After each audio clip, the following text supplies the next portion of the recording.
What up? What up? Welcome back to the Gnostic Informant, and you're about to attain true True gnosis. Gnosis. And we are Um, MythVision, ladies and gentlemen. Yeah, I guess we're doing like a joint stream, whatever you want Why to call not? it. You know? Why not? I mean, they haven't seen a dual dying and rising deity yet, and here's one right now. You know what I mean? Yeah. By the way, I'm the great Cornholia. Unless you consider Apollo and Dionysus as a dual divinity, which the Delphic community did, in fact. They thought that for 3 months of the year, the cold winter months, that was the time that Dionysus was back in charge. They had I visited Delphi, and even if they had like a stone that they thought fell, like Zeus fell from the heavens, and the stone was like a representation of Dionysus. It had like a serpent wrapped around it, and it was like the grave marker of the body of Zagreus.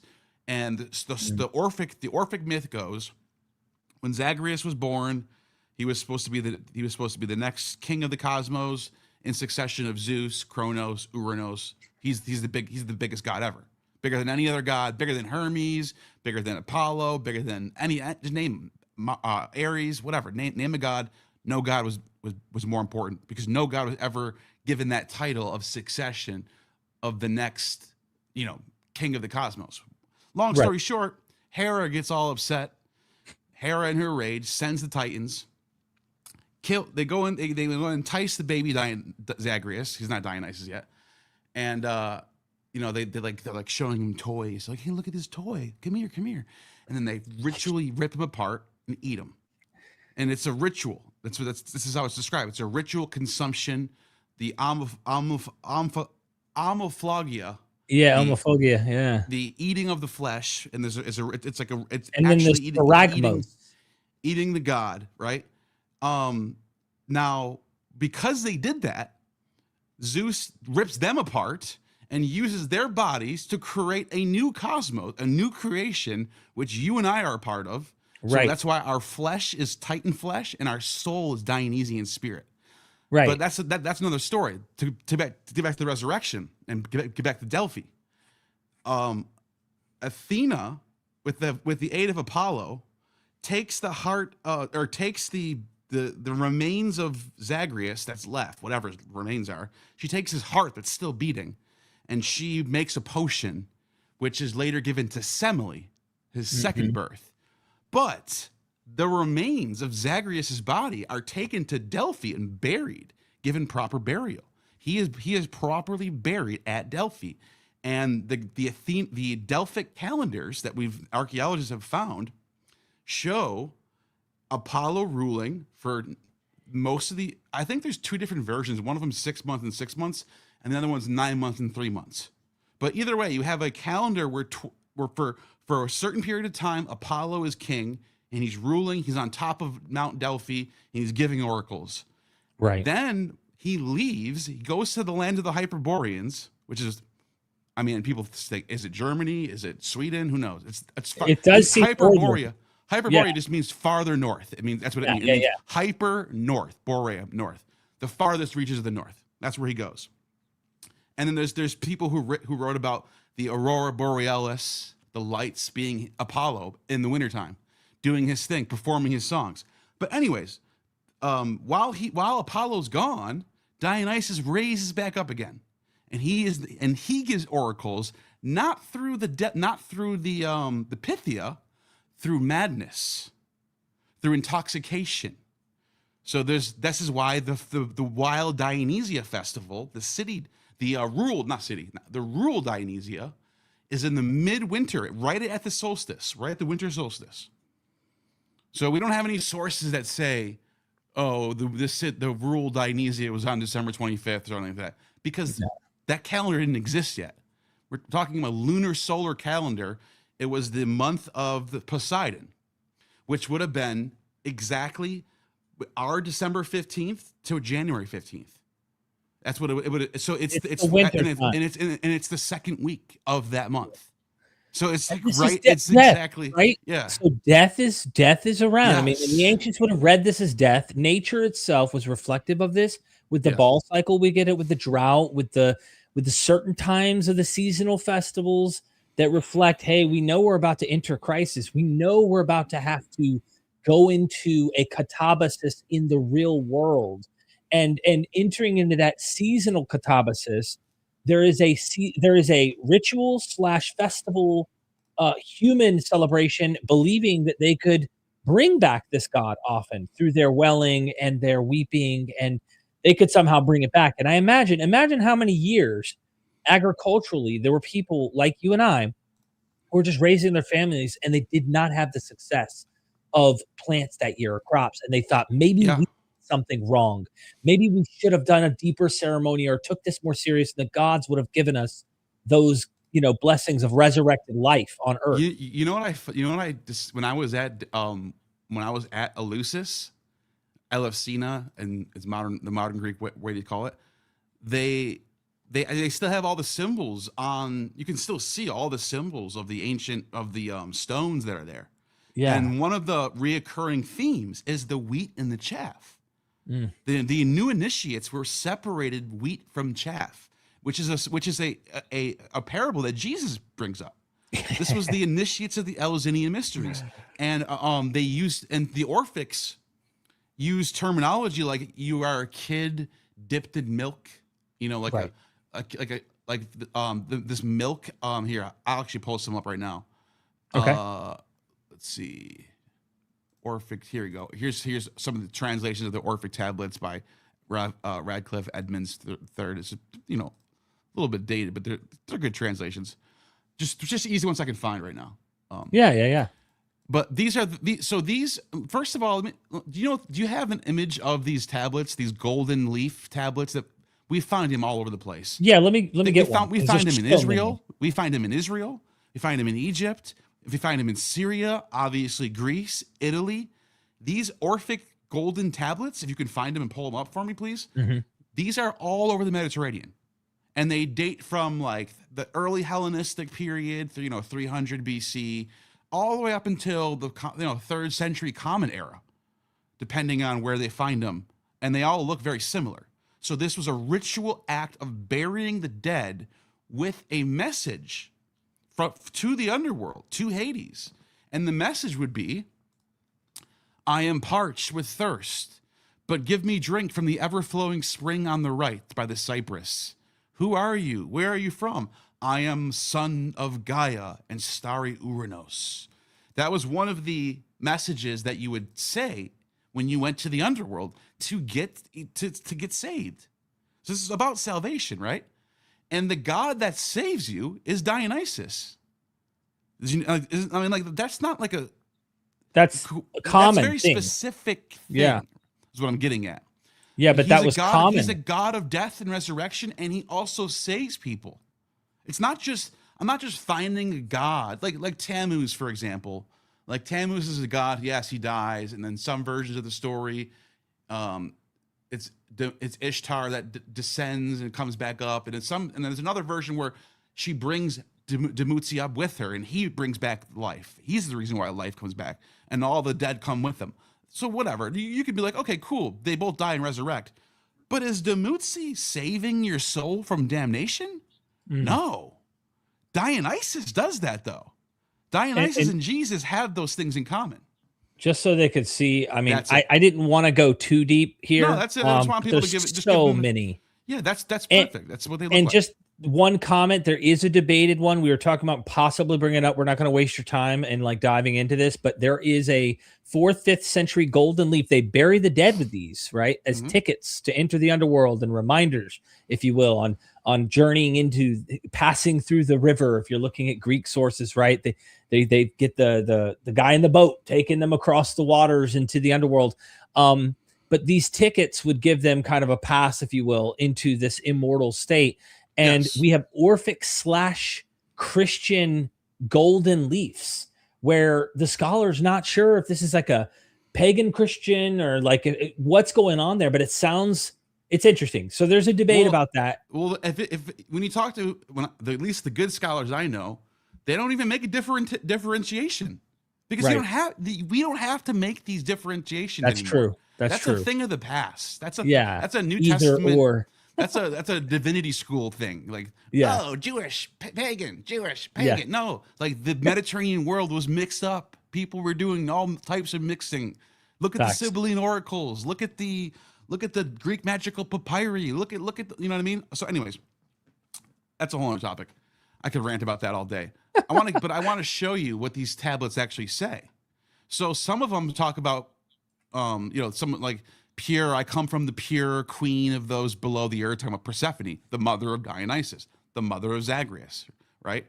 But fate mastered me, and the thunderer striking with his lightning. I flew out of the circle of wearing heavy grief. I came with swift feet to the desired crown. I passed beneath the bosom of the mistress, queen of the underworld, happy and most blessed one. A god you shall be instead of a mortal. A kid, I fell into milk.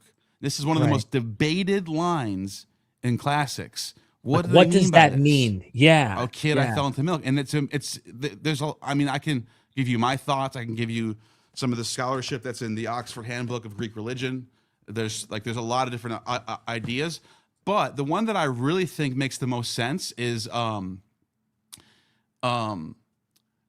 milk is like a new child drinks milk from their mother. Right. So you're being born. Reborn. It's a you're reborn. It's a resurrection motif. And just funny enough, so look, there's a whole bunch of them, by the way. Look, a god, you have become a man. This is a different one from A4. A kid, you fell into milk. So you can see it again. The sacred meadows of the groves of Pharesphonia. So that's the mother of Dionysus, right? The queen of the underworld. Persephone. Yeah. Yeah. And you could just see, like, there's a whole bunch of different versions of this all over the place.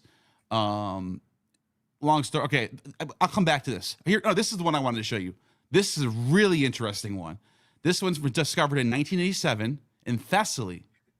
Two nearly identical tablets in the shape of ivy leaves. Mm-hmm. What is ivy leaves? Dionysus. Dionysus. He wears the ivy crown.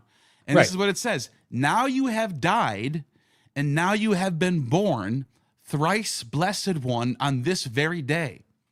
Say to Persephone, the mother of Zagreus, that Bacchios himself freed you. A bull, you rushed to milk.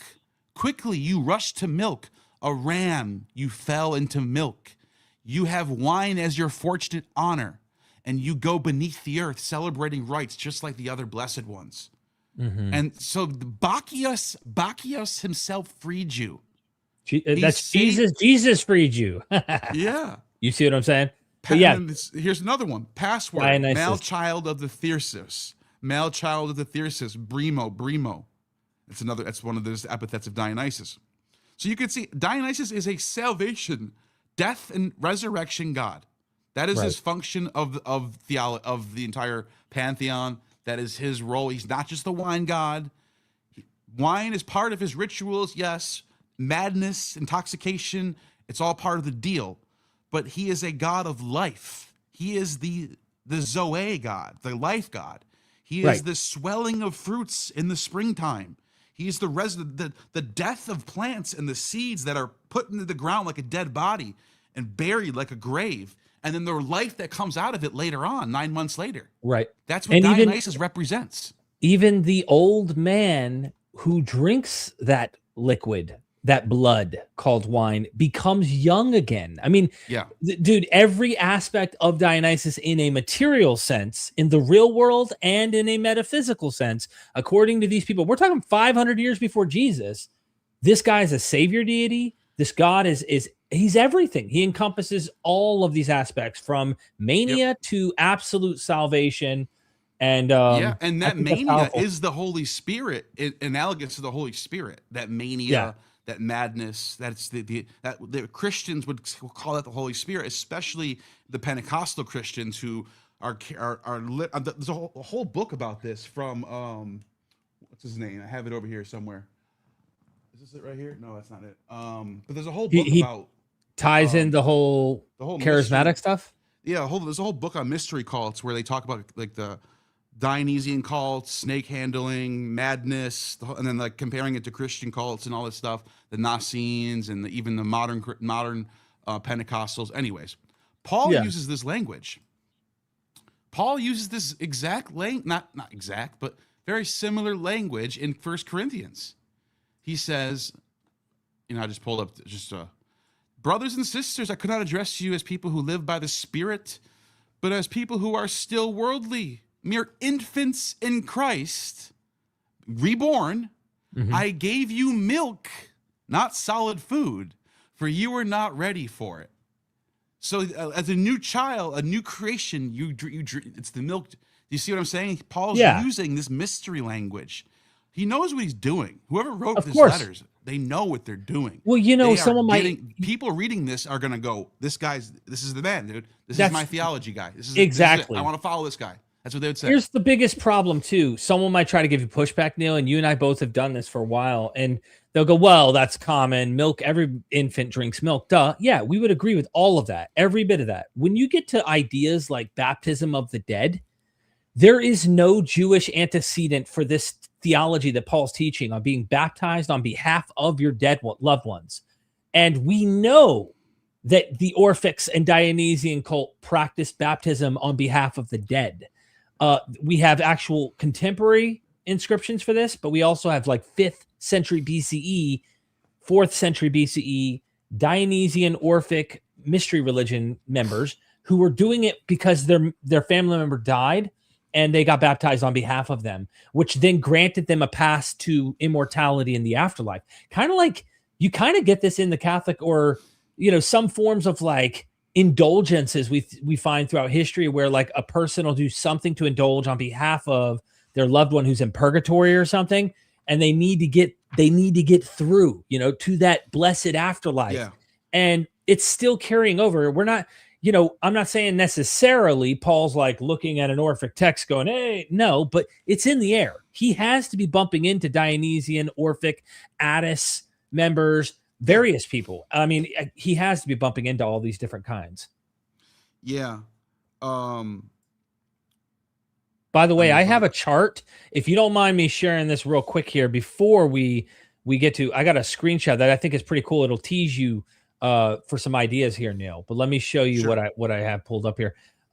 Just so everybody, it's harder to see. I have the whole thing listed out, right? Just a bunch of different gods that have dying and resurrecting themes, and some are stronger than others. But you got Osiris, Dumuzi, Inanna, Baal, Adonis, Telepinu, Heracles, Persephone, Marduk. There's an example of that, which you could say is a cautionary case, but I think it's not just death and resurrection; it's the descent and return. That's, I think, is even more central. It's the descending into the underworld. It's the returning triumphantly, defeating death, defeating the flux, as Heraclitus would call it, the flux of decay, like conquering that thing that we all are bound to. That's the thing that I'm looking at. So, like, well, I lose brain cells when I hear like Bart Ehrman go, well, this mess does this happened, and this one, he doesn't come back physically, he comes back spiritually, so it's different. Right. So what? What do you think? Ancients are like bound by your little rules that you just made up right there? Like, right? What are we doing here? Are you you just turned into an apologist all of a sudden? Anyways, but no, you mentioned a good point. There was deification happening already in aristocratic circles. So the Seleucus rulers, the Seleucid rulers, they were all gods. They all had they were deified. They were sons of Dionysus. They were sons of Apollo. They were gods, and everyone else was just plebs and mortals, and they were above you. People actually thought this. The same with the Ptolemies, the same with the Attalids, the same with the Caesars. So there was Christianity has this thing where everyone gets deified. Everyone gets to participate with Jesus. Jesus takes you all up to the highest levels of heaven. You get to go straight there. It doesn't matter who you are. It doesn't matter what race you are. It doesn't matter what gender you are. It doesn't matter if you're poor. In fact, the poorer you are, the quicker you're going to get there. And if you're rich, you're actually going to be damned because you're already bound to some demon anyway. You like the Caesars, they're from the line of Venus. It's a demon. That's not the true God. The true God is the God of the Hebrew Bible, and his son is Jesus, and he'll take you to heaven. There was this, it was a competing deification, if you will. And the Orthodox Church still has the doctrine of apotheosis to this very day. That's one thing we can credit. theosis. I was going to say we can credit the Orthodox Church on holding to this idea that we do see in Scripture that goes way, way back, that many Christians have completely divorced from their current. Yeah. I mean, this goes back to the Orphics. This goes back to, in fact, if you really want to trace this as a genealogy, you got to go to Egypt, Osiris. That's the original death and resurrection cults that offered salvation. And in fact, it's similar. It was a very aristocratic. It was for the pharaohs, not the lowly people. The pharaohs are Horus on earth, and when they die, they become Osiris. They go with the Duat. They become with Osiris. And then as time went on, as the Hellenization happened and different ideas, Stoicism was a big thing. There's more egalitarian ideas out there. All of a sudden, like the Serapian, Hellenistic, Roman Osiris. Then everyone can be initiated. It's not just an aristocratic thing anymore. So the problem is, though, Neal, big difference between Bronze Age Osiris salvation, which is only a few people can attain, which in the later Roman version. So that's what the problem is this guy didn't come back to the land of the living, Neal. It can't be resurrection. It has to literally be on the third day. That's actually false too, though, because in Diodorus' account, he does come back. Yeah, you do have. You and I actually remember we were diving deep into this at one point when we were responding. I can't remember if it was I'm sorry, not Diodorus. Plutarch's. We were looking at one of those sources. It's somewhere around the Common Era. In Plutarch's account, he actually does return.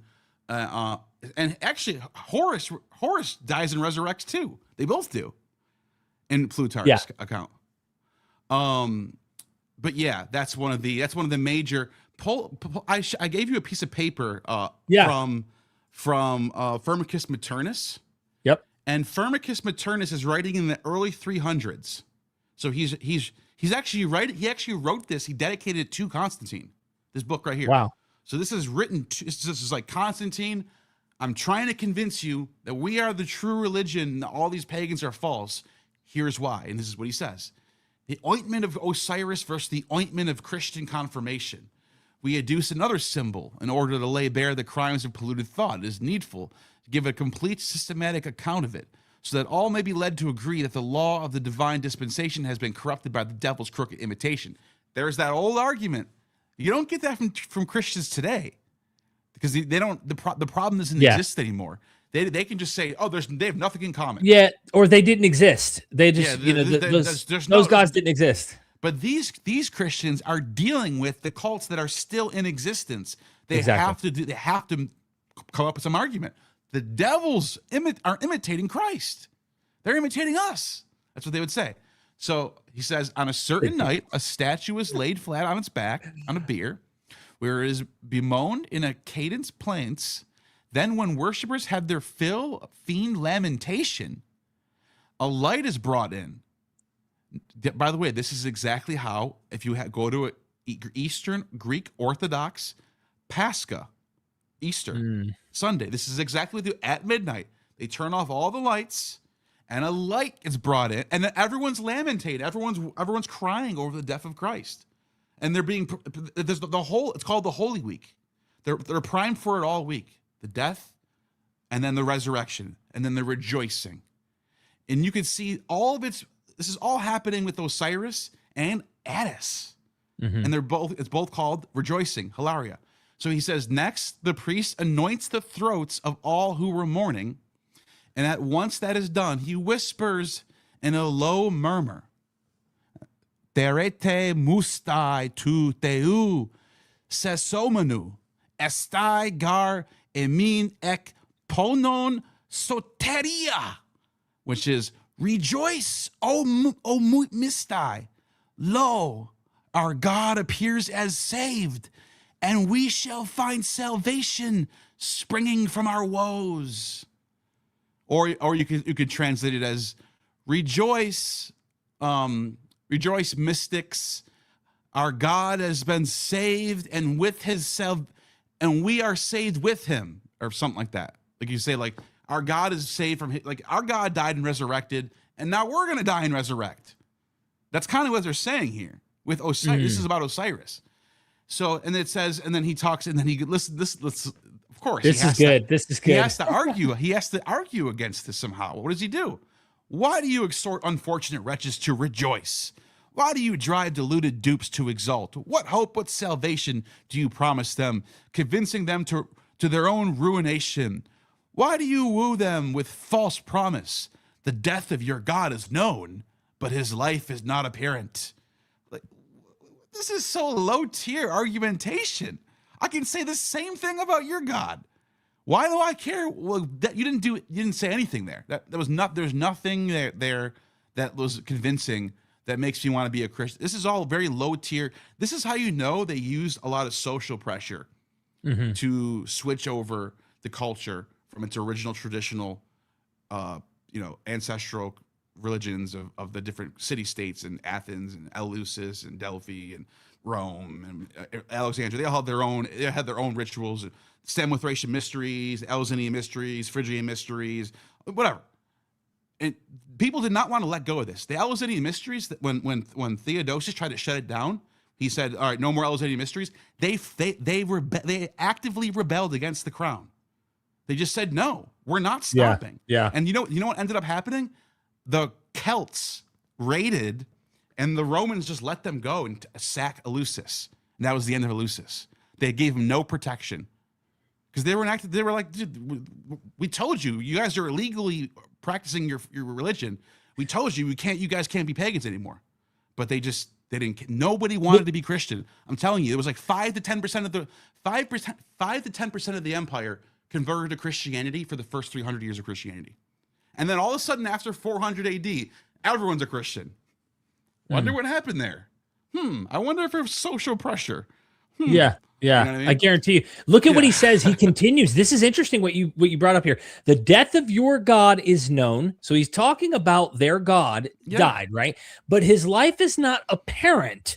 Notice what he says. Nor has a divine prophecy ever issued a statement about his resurrection, meaning using scripture, kind of like what they have with Hebrew scripture, right? They're manufacturing those quotes, by the way. Either way. So nor has he manifested himself to men after his death to cause himself to be believed. So your religion didn't fabricate post-mortem appearances like ours. That's what he's ultimately doing. And he provided no advance tokens of this action, nor did he show by prefiguring symbolic acts. So like he's just like poo-pooing the pagan. Lie. You guys didn't lie like we did. You didn't have enough BS propaganda for your resurrection like we do. Ours is more convincing. Oh man, that's good. That's good. That's good ancient propaganda right there. It is.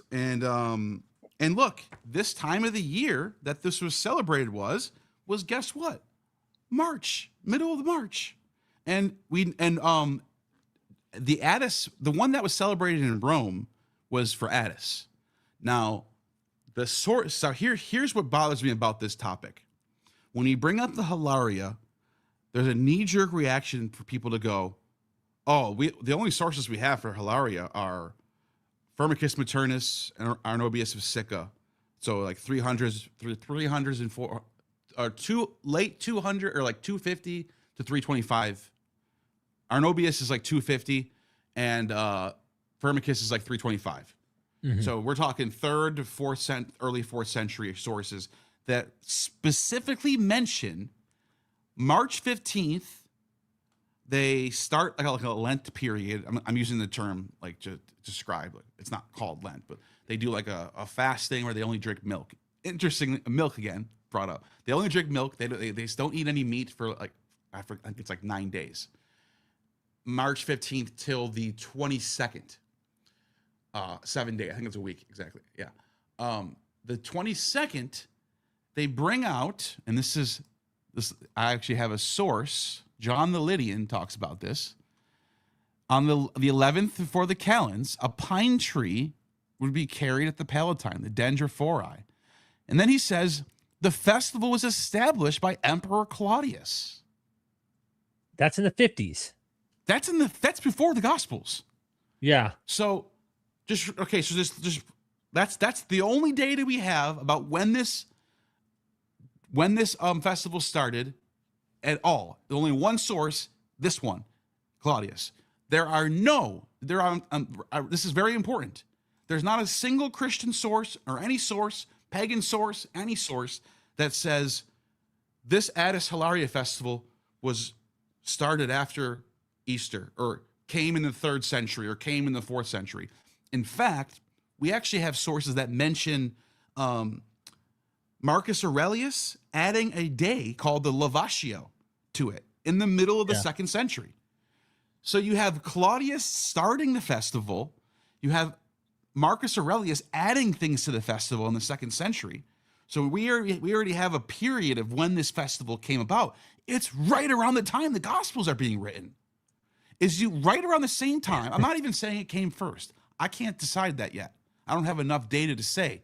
But I could say extremely confident that right around the same time that these synoptic Gospels and John's being written and Gnostic texts are being written, you just had this random pagan festival in Rome at the spring equinox that has a 3-day burial and weeping called the Day of Mourning. 3 days. 3 days. I'm not making this up. Look this up for yourself. It's pretty mind-boggling. And then on the 4th day, they all rejoice that Attis has resurrected. I mean, think about what you just said, right? For the viewer, it's in spring at Easter, week. Okay? Holy Week. Same week as the Passover, right? Now, the Passover does move. We know that. Yeah, but you know what I mean. But it's in that area. It's in that. It's so the way Easter works is it's trying to figure when the Jewish calendar would have been. So it has to keep fixing itself on the Paschal moon. But that Paschal moon is based on the spring equinox, which is the week of the Hilaria. I think looking at nature is the best point. It's lining up. Yeah. So that's what I mean. So nature is the calendar in which we're trying to base this on, and not strictly a exact date necessarily. But it's obviously based on the renewal of life. So you have the renewal of life, but it's this pivotal moment between death to life that they're celebrating in ritual and ceremonial practice. 3 days, just like Inanna or Jonah and Jesus. Here he has 3 days. It's a horrific, mythic, central salvific death.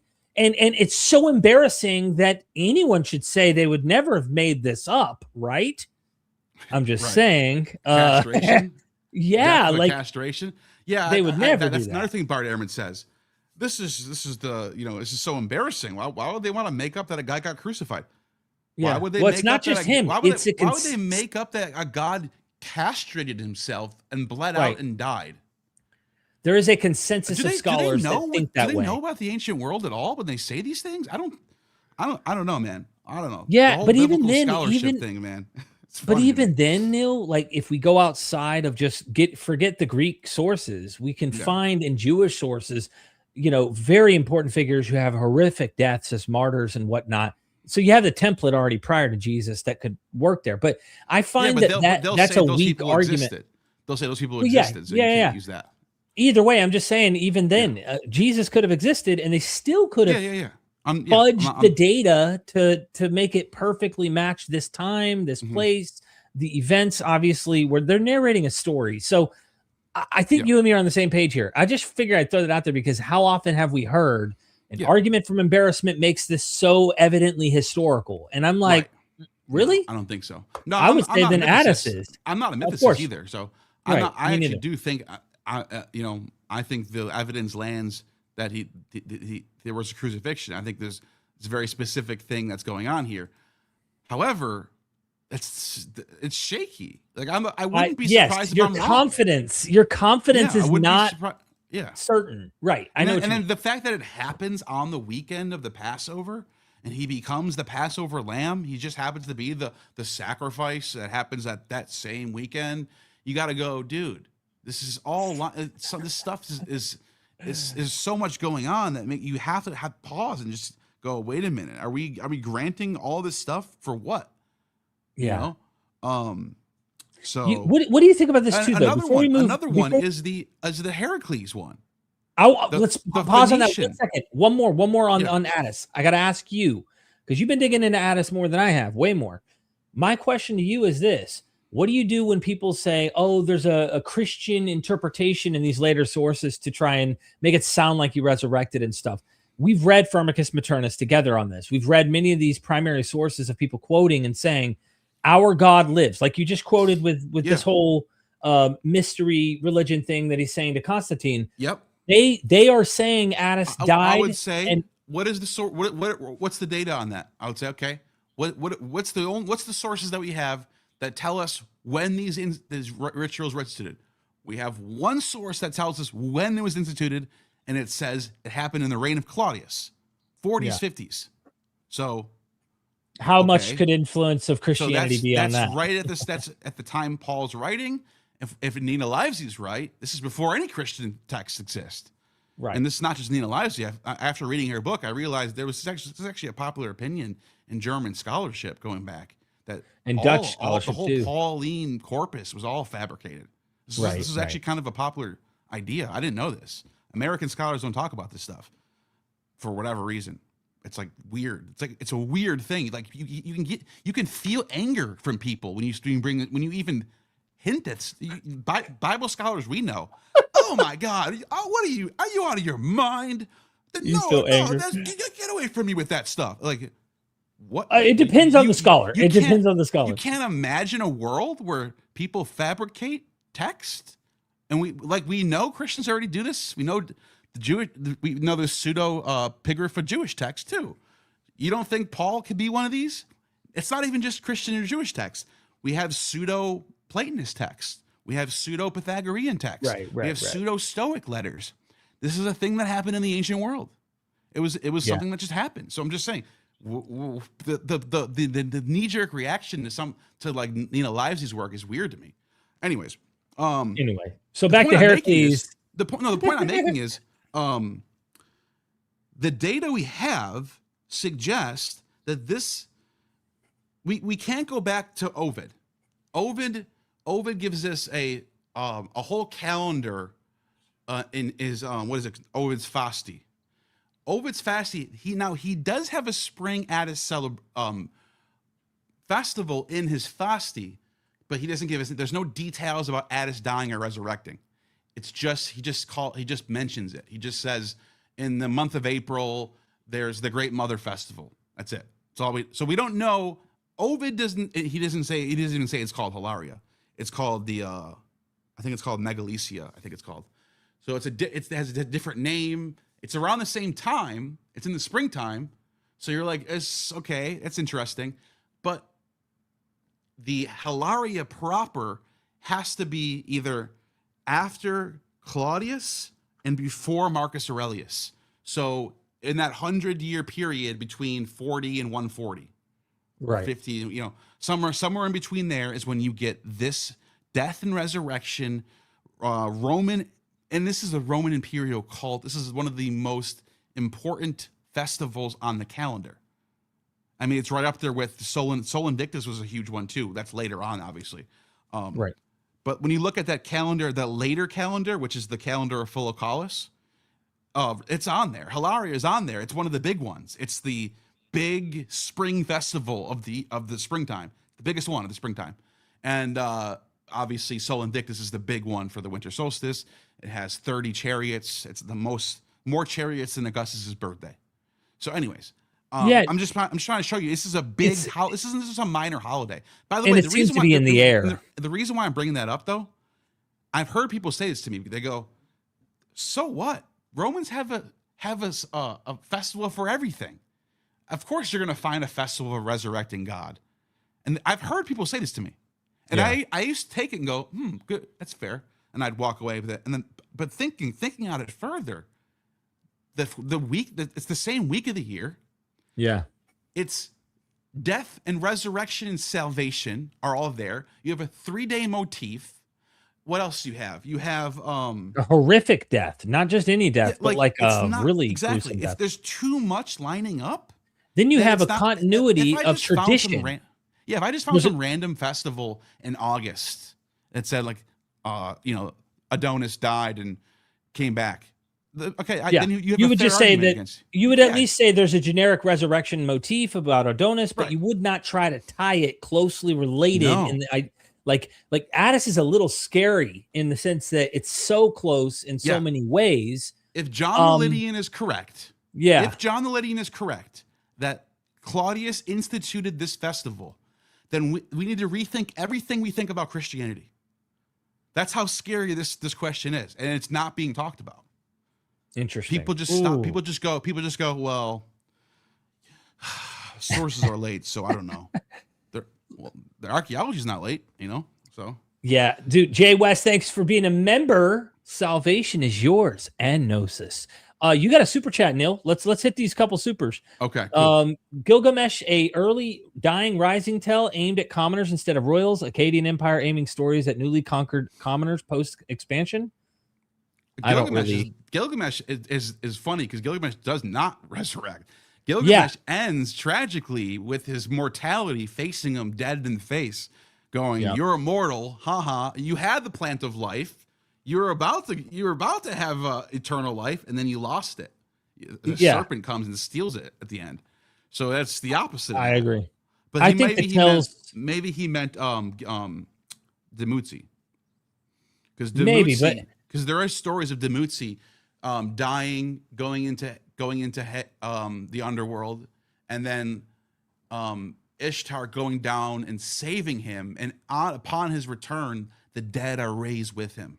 That's what one could. So I think I think at face value, you and I would say Gilgamesh says death is final.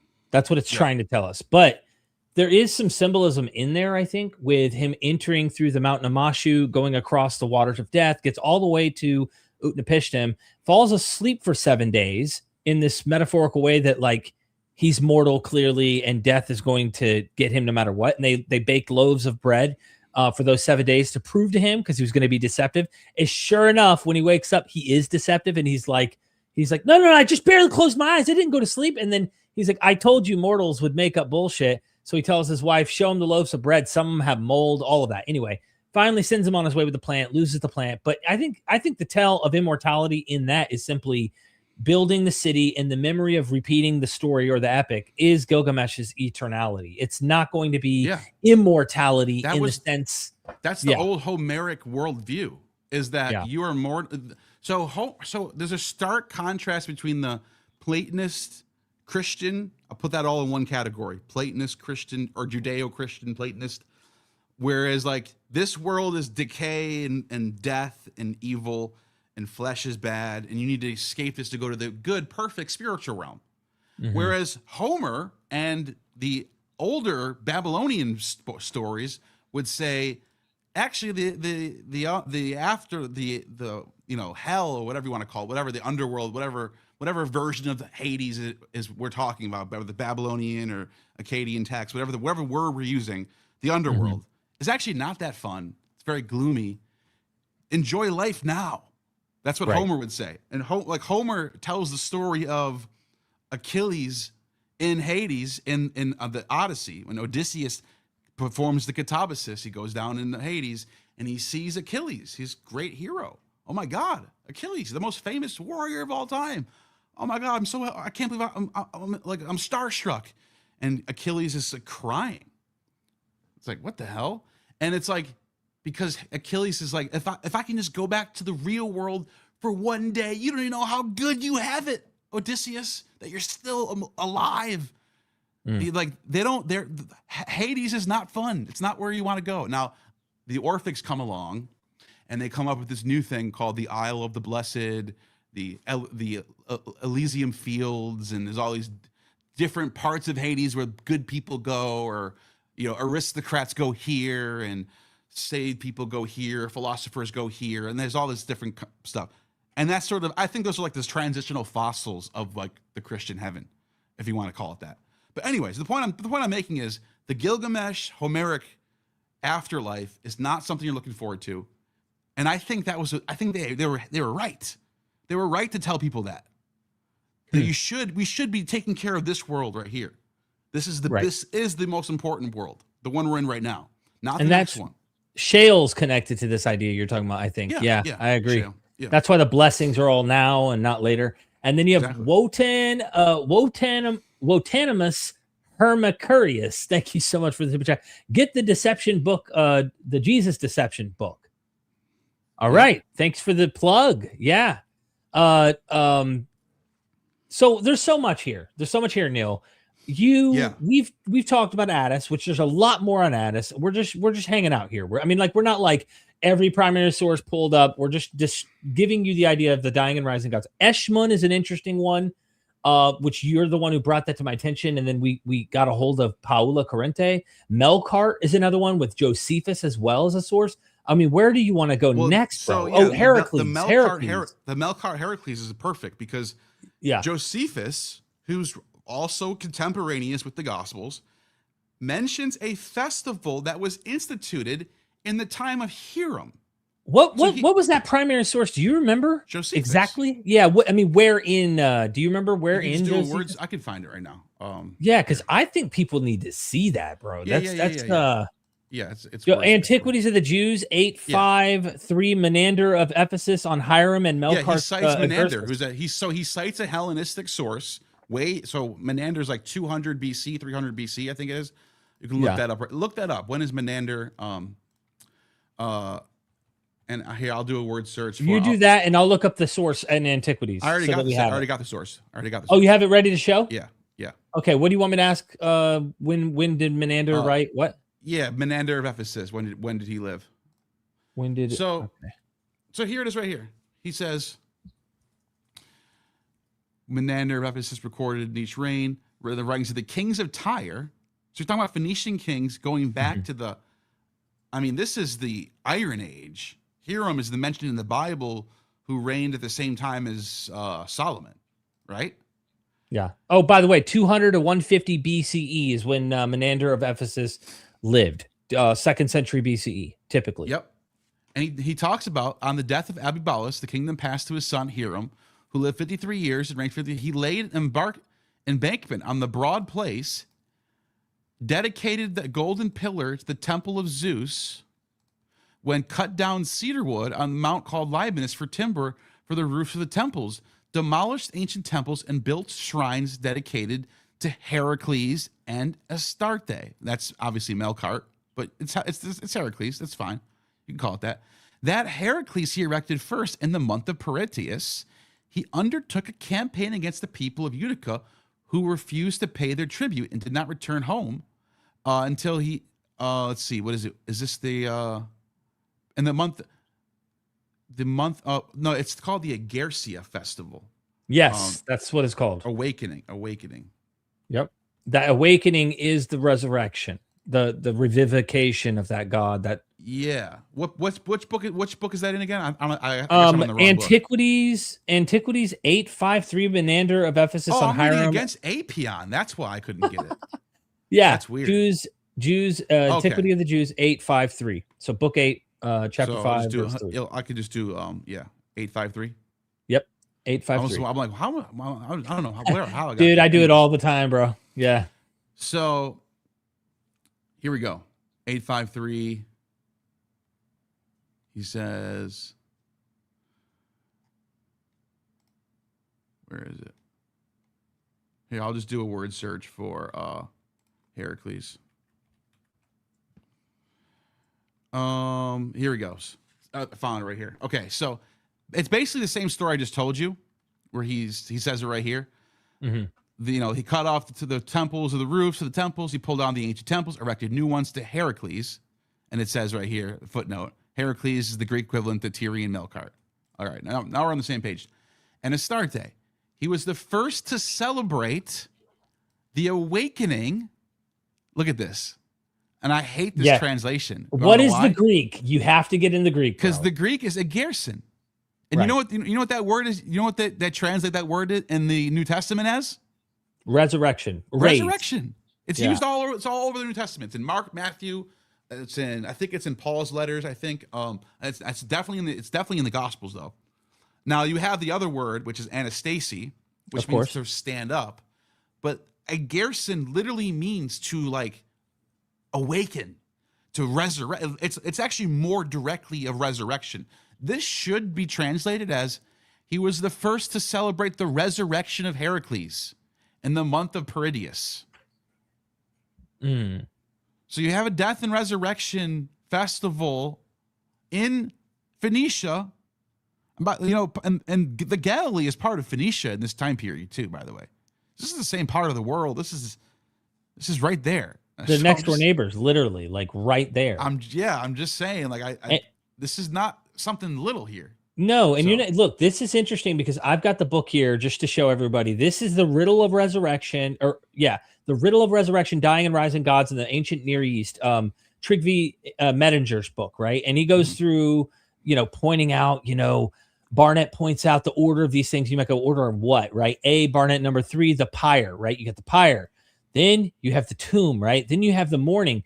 You might be like, what the hell? I'm just leading up to show you something. This right here is a very old, like 5th century, I believe 5th century BCE Melkart Heracles Phoenician inscription. And in the images you're seeing here, this is in a scholarly book. There's a cremation, death, a burial, there's the whole trope of the dying and rising ritual of Melkart Heracles in the Phoenician vase from Sidon. Okay, so it tells you exactly where it's from. The epiphany of the god and everything. Everything, bro. Yeah. The epiphany of the god, in the 4th. So I just wanted to show people that this is academic work. They can actually get this book online or order it and be able to go dive in. He doesn't just deal with Melkart. He covers so many different gods and different ideas. But that needs to be seen for people, I think, for them to understand. And what about the one about Heracles getting killed by Typhon, Neal? That's another one in the quell bird. There's a quell bird brought near him and it rises him from the dead in the same body. He's resurrected. So if you want to be like pedantic about details, like people go, oh no, but they never resurrected in the same body. Heracles gets killed by Typhon in one of the primary sources, and literally a quell bird is brought near him and he rises from the dead. I don't know the significance of the quell bird and why that quell bird. Well, Heracles also resurrects people too. There's a story where Heracles resurrects Theseus. Oh, Alcestis. Yeah, here. Alcestis is one of them. That's one of them. So Heracles doesn't just resurrect himself. He raises the dead. He's is he like Lazarus? Like he raises people from the dead too, which is right. I think is even more important. That's even more. That matters more. I think. Especially if you have both though. Didn't you make me think of Asclepius? Golly, Asclepius. It says right here. I'm looking at a source right here from Philodemus. You want to share it? I'll just read it out. Okay. It says Asclepius, a lyric poet, because entreated by Artemis, he raised Hippolytus from the dead. Eratosthenes notes that Asclepius' transgressions, raising the dead, the art of the physician, and the last his resurrection was that Hippolytus, son of Theseus. Hold on one second. I'm trying to find the one about Heracles, which is Alcestis. That's the one we're talking about. 2nd century BCE. Agatharchides, 2nd century BCE, includes Alcestis among those who Heracles raised. Alcestis, here, actually, this one I'll share. I'll share this one so you can see it. Let me just, while you do that, I'm pulling up the Courtney Friesen interview just to show, because in the intro, I want to have a scholar who suggests that he thinks there might be a connection between Paul's soteriology, his idea of atonement, and this exact story you're talking about from Heracles. That there could be something to it. So this is 2nd century BCE. Alcestis, Protesilaus, and Glaucus, who died, rose again. Kai te men Alcestin Kai, Protesilon Kai Glaucon, Teletekotas Pauline. And this one actually uses the traditional word for resurrection. Anasteni.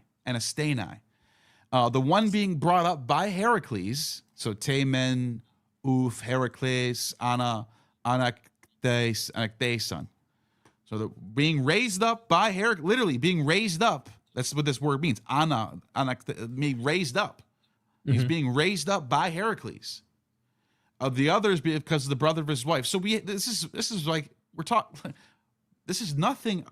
Jesus isn't doing new things that are like different from other gods. These gods die, resurrect, and they resurrect people from the dead.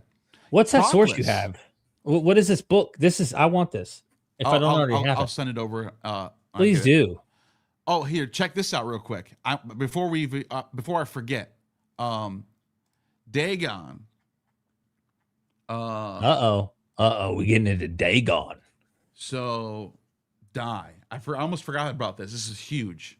So Dagon, really? No. Well, Dagon. I was gonna say that's interesting. This Samson dies in the temple of Dagon, but check this out. Okay. I gotta find. Where is it?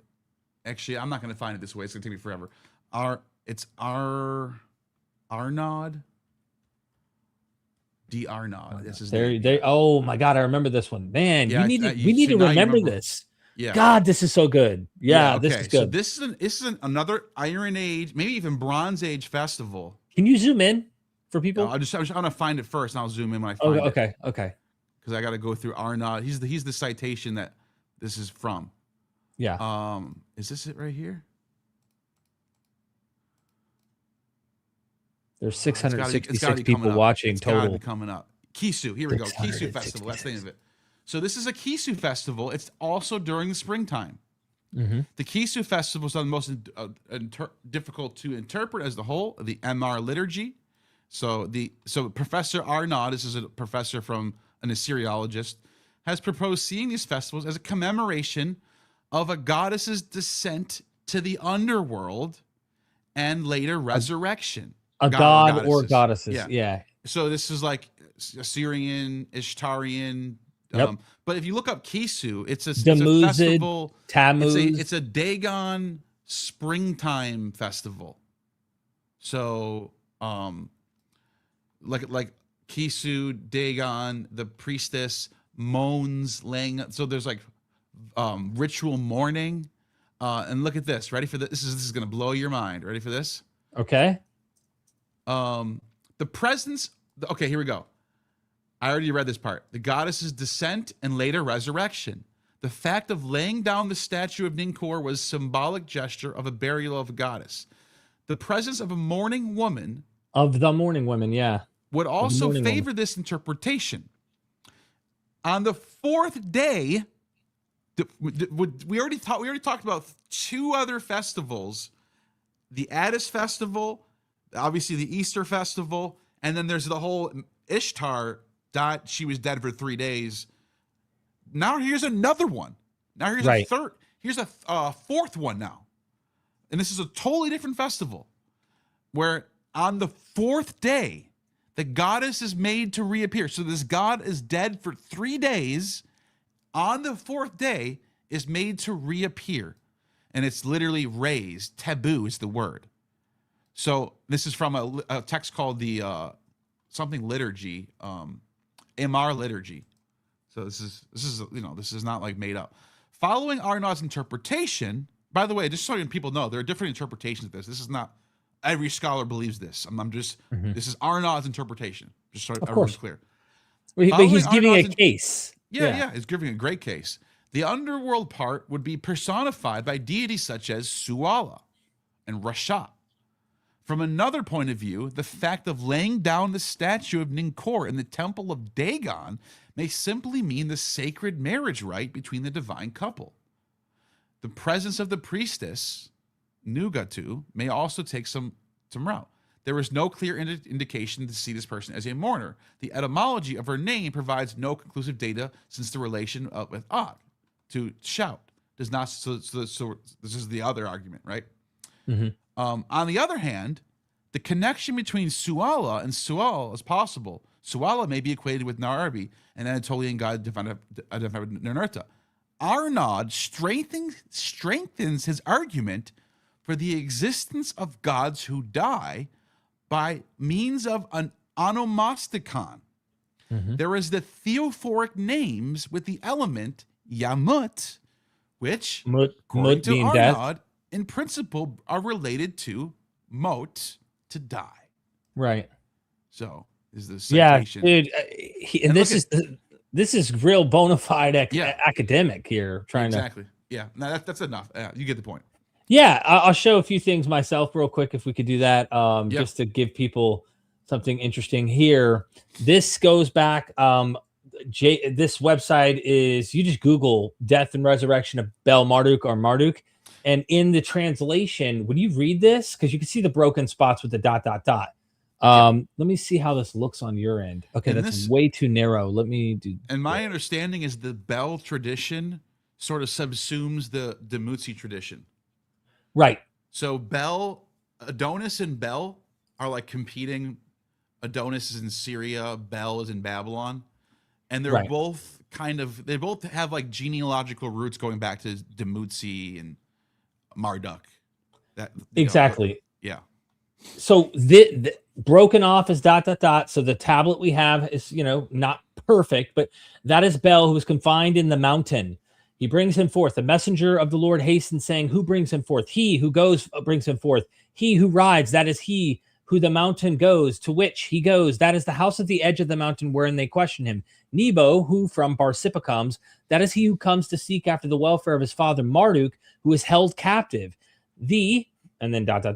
who is in the streets hasten. They seek for Bel, saying, where is he held captive? For thee, blank, blank, blank, who stretches out her hand. She prays to Sin and Shamash, saying, give life to Bel. Bel is Marduk, by the way. So, and it goes through talking about blood, all this stuff. At the end of this tablet, this is 700 roughly BCE, around this period. It talks about the resurrecting, like he's alive again.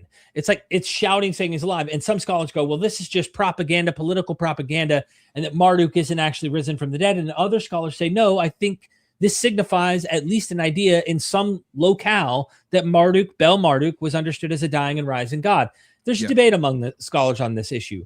The point you brought up about Heracles, I think, needs to be, if you're really wanting to get into the weeds, check this interview out, right? Tell me if you can hear this, by the way. Right, while we were still weak. Can you hear that? Yeah. Okay. So real quick, just the intro. I get in the intro and really point out a few highlights. But Romans chapter 5, verse 6, right? While we were still weak, at the right time, Christ died for the ungodly. So that's the idea of the substitutionary atonement. And then verse 8, God proves his love for us in this, that while we were sinners, Christ died for us. So that death for another person. I mean, that's not a unique idea to Christianity or any one particular idea of sacrificial atonement than any other. But there's one way in which it's framed in verse 7 between verses 6 and 8. Indeed, rarely will anyone die for a righteous person, though perhaps for a good person, one might actually dare to die. And here we get into what seems to me as a possible allusion to quite a popular Greek play called the Alcestis, in which the whole plot turns on this idea that the wife, Alcestis, died in place of her husband, Admetus. And the backstory is quite important here because Admetus was a virtuous person, as Paul's theoretical virtuous person that I just read about in Romans, right? Who would die for a virtuous person? Well, we know that Alcestis was willing to, but there's one that stands out because it has this pagan image, as you refer to, and that's the story of the Alcestis, the heroine who gave her life for Admetus, and that's displayed on one side of this room in the catacomb, and then Heracles raising her from the dead and presenting her back to her husband, which is how the story ends, which we're now just coming to. So it has resurrection to life. So it has both. So this one play has both the sort of substitutionary death theme, and it also has as a kind of resurrection. But of course, the most famous one is the story of Lazarus in the Gospel of John. And so it's in a striking kind of coincidence, if it is a coincidence, these two neighboring rooms in this catacomb have depiction of Lazarus being raised in one and of Alcestis being raised in the other. And Orpheus and another one. Orpheus playing his lyre on one of in that exact catacomb. Damn, so that connection to the Orphic mysteries. Check this out. Ready for this? Diodorus? Yeah. Diodorus talks about Isis. she discovered a drug which gives immortality, by means of which she not only raised from the dead her son Horus, who had been the object of plots on the part of the Titans. The Titans, who kills Dionysus, killed Horus, and she raises him from the dead. It's a Hellenistic retelling of the Dionysian resurrection story for Horus. So what's to say that this can't happen? This sort of like mechanics can't be being applied to the gospel or something, right? That's exactly what he was trying to say. That's what I've heard a lot of people say this. What's the one scholar who calls it a theocracia? He uses the term theocracia. It's when you have different theologies that are like have all these things overlapping, but they're different and they all have their own things.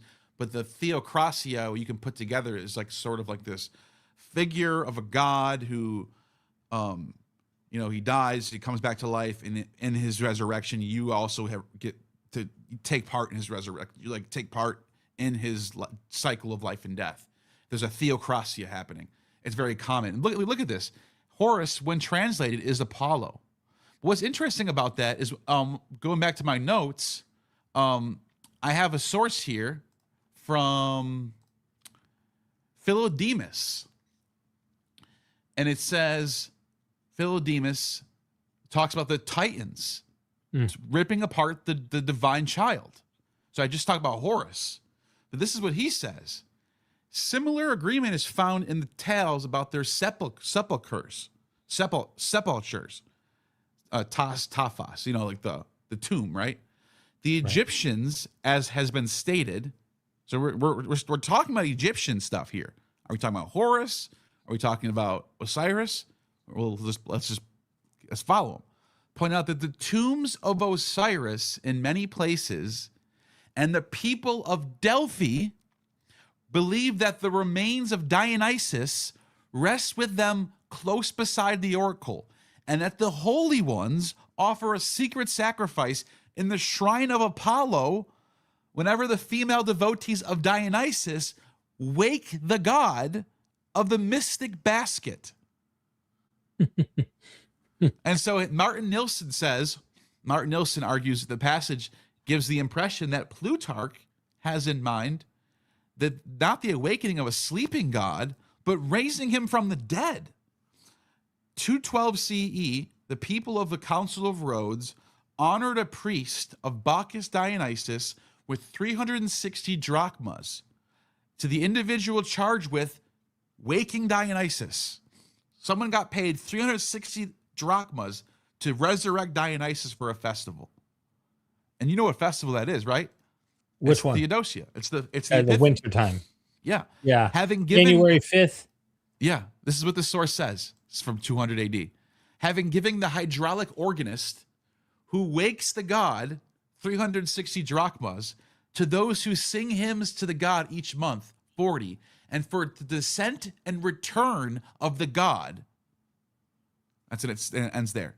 And Nielsen believes that the two ascents are Dionysus' rebirth after being dismembered by the Titans and his ascent with Semele. Given the tradition of Dionysus' resurrection, it is doubtful that the reference here is merely a ceremony to reanimate a statue, particularly since the text refers to his descent and ascent. And that's what I want people to really take home. It's not even about the dying coming back to life. It's about the katabasis and the anabasis. That's the central motif here. So, yeah, that's such a prevalent motif in all of this. I just don't get the only pushback I can imagine is that we just have this living religion that, has seen it very problematic, especially once they've post-enlightenment, especially feels like, in how they're engaging with it. They got to show that stuff didn't happen, but the C.S. Lewis's show up and go, this one did. This is the historical one, and all the others are myth or fabricated.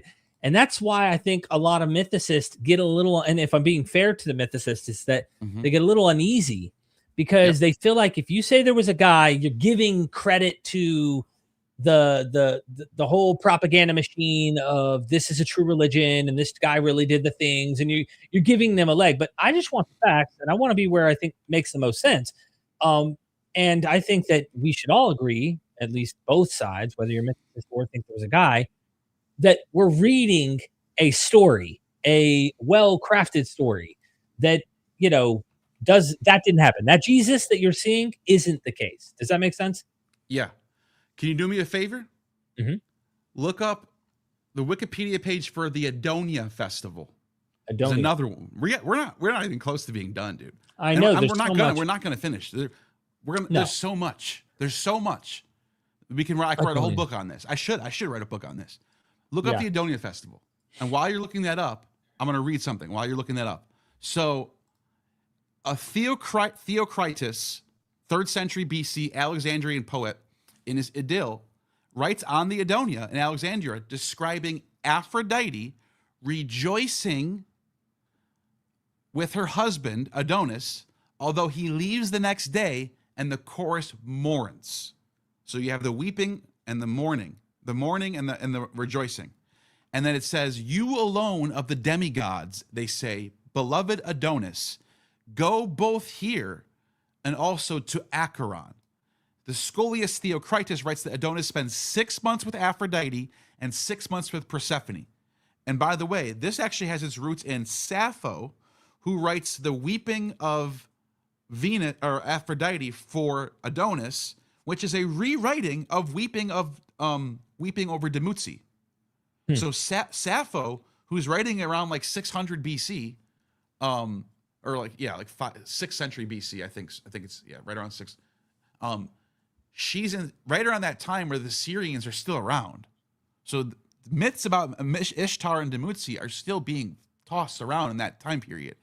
So she rewrites the story. It's Venus and Adonis. That's where it comes from. It comes from Ishtar and Dumuzi. Now, oh gosh. Now you got me thinking of Esther now, and that's a whole. Bro, we never end, do we? Theocritus says it is after the death of Adonis, spends 6 months in the arms of Aphrodite and 6 more on the arms of Persephone. That which is said to is because Adonis is the grain which is sown, passes 6 months in the ground after sowing, and Aphrodite has him for 6 months, which the mildest of open air, and people harvest him. So he's literally a death and resurrection of fertility. He's literally the life. He's like another life-giving god. Right. Lucian, 2nd century AD, writes in his Biblion about his Biblion Aphrodite, after they finish beating their breasts and lamenting. By the way, if you're a Syriologist, you know what I'm talking about. This is what they do. The weeping for Dumuzi. Ishtar beats her breasts. She rips her hair out. She puts ashes on her face and sackcloth. She wears sackcloth, and she beats her breasts. Lucian rewrites this. He says, after they finish beating their breasts and lamenting, they first make offerings to Adonis as the dead, and afterwards on the next day they claim that he lives and sends him into the air. I mean, come on, bro.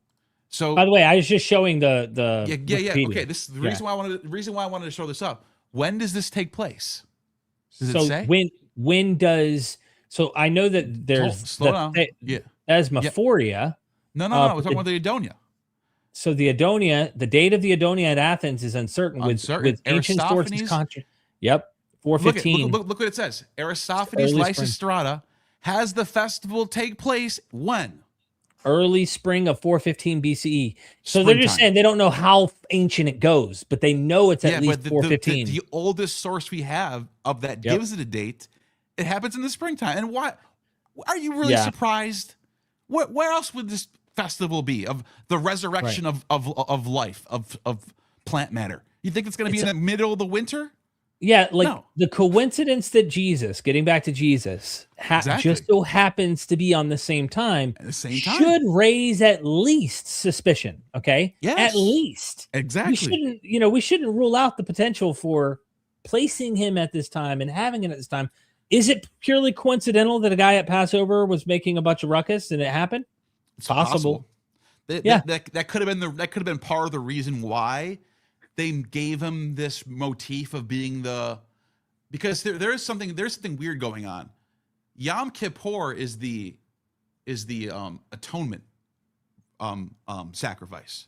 So the Christians are actually getting things mixed up, and it might be because he died on Passover, because the Passover lamb does not atone for sins. It just marks. You did blood on the wall, marked you from death of the firstborn. That's all it did. So it really wasn't a big deal. The Passover lamb doesn't save you from death, really. Well, the angel of death did, if they're interpreting it that way. It kills the firstborn. Yeah. But the atonement for sins, what I'm talking about, that's Yom Kippur. That's Leviticus 16. Right. That doesn't happen at Passover. It's a different time of the year. Yeah. So the Christians, what I'm positing, I'm trying to be as fair as possible here and going, this could be why they're forcing it at this time. Right. But it's also possible he got crucified in October, and they rewrote the story to be cosmically aligned with all these other myths. Yeah. That's another possibility. Note the fact that the Adonia, like we were just reading, it's interesting right above what you were looking at, where it describes it, right? Over the course of the festival, the Adonia, Athenian women took the rooftops of their houses. They danced, sang, and ritually mourned the death of Adonis. They planted gardens of Adonis, lettuce, the fennel seeds planted in potsherds, which sprouted before withering and dying. After the rooftop celebrations, the women descended to the streets with these gardens of Adonis and small images of him. So like they're already now celebrating, right? His resurrection. They then conducted a mock funeral procession before ritually burying the images and the remains of the gardens at sea or in springs. The rites observed during the festival are not otherwise paralleled in ancient Greek religion, like Adonis himself. They probably originated in the Near East, like you were just reading before we. And the name Adonis is a Semitic name. It's coming from that Bel Demutzi tradition. That's what it looks like. That's what Adonis is. Tammuz. Sappho. Yeah, Demutzi, Tammuz. Sappho's the first Greek poet to mention Adonis, and that's early on. So Adonis is very old. Don't get me wrong. I'm not saying Adonis is old, but you're not going to find Adonis in like Linear B. You're not going to find. You're going to find it's cognate with Adonai, the Lord. Like that's his name, means the Lord. You know. Actually, you had a super chat that I think is relevant to this linear A though. Thank you again, Anti-Contrarian. Really appreciate the super chat. Unique dying rising themes in Minoan civilization. A linear A is still a mystery, but they have some curious symbols, snake handling statues, the labyrinth, etc. I can't imagine dying and rising doesn't go way back. I mean, it's a human. We'll die. So we don't even for linear A. You're right. It's a mystery. We don't know what it says. But we can read linear B, and we have in linear B we have references to Dionysus as the son of Zeus. So you have and he's a life-giving god. He's a life growing of crops god. So you have that god. You have that god with that function as far back as the Mycenaeans. So I think 1300 BC is the date of the first time we find Dionysus in the sources. Dionysus is older than Yahweh.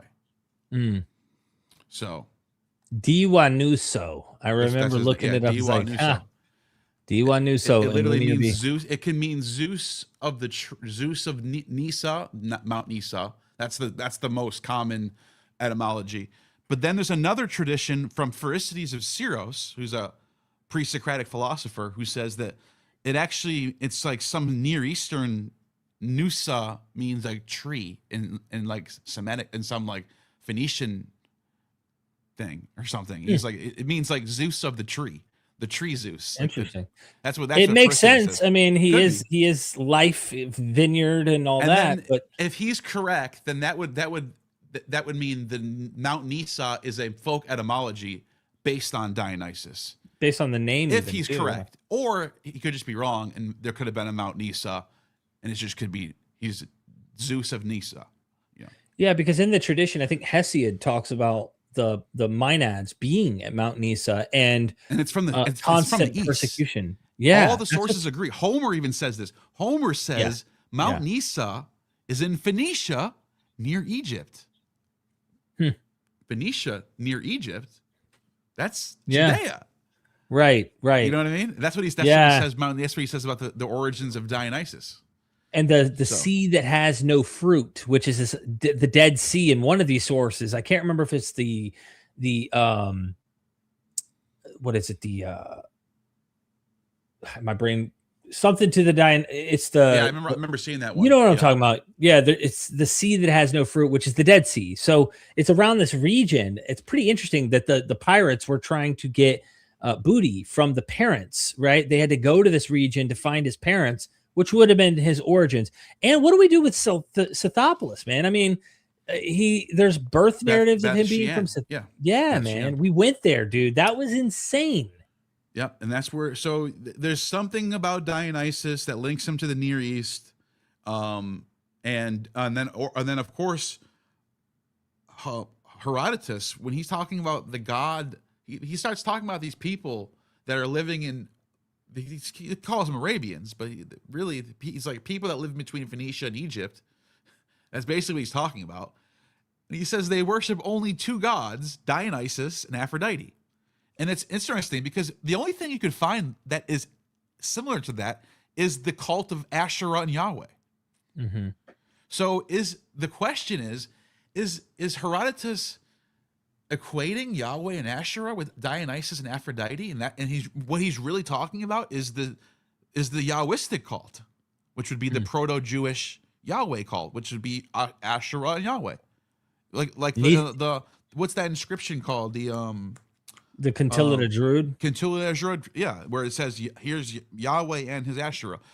That seems to be the original Yahwistic cult, was a dual God and mother and father thing. And that's what, so Herodotus, who's like trying to make sense of what's going on over there, using Greek terminology, says, oh, they only worship two gods over there. They don't worship they have no pantheon. They only worship Dionysus and heavenly Aphrodite, Urania. Let me show that Quintilla Druid just so people at least who are watching, they like visuals. Yeah, I could pull up Herodotus. This is an Etsy version, but it's pretty, so it's worth it. That's reconstructing right here, so you can see better. Okay, got it. That gives you a better idea.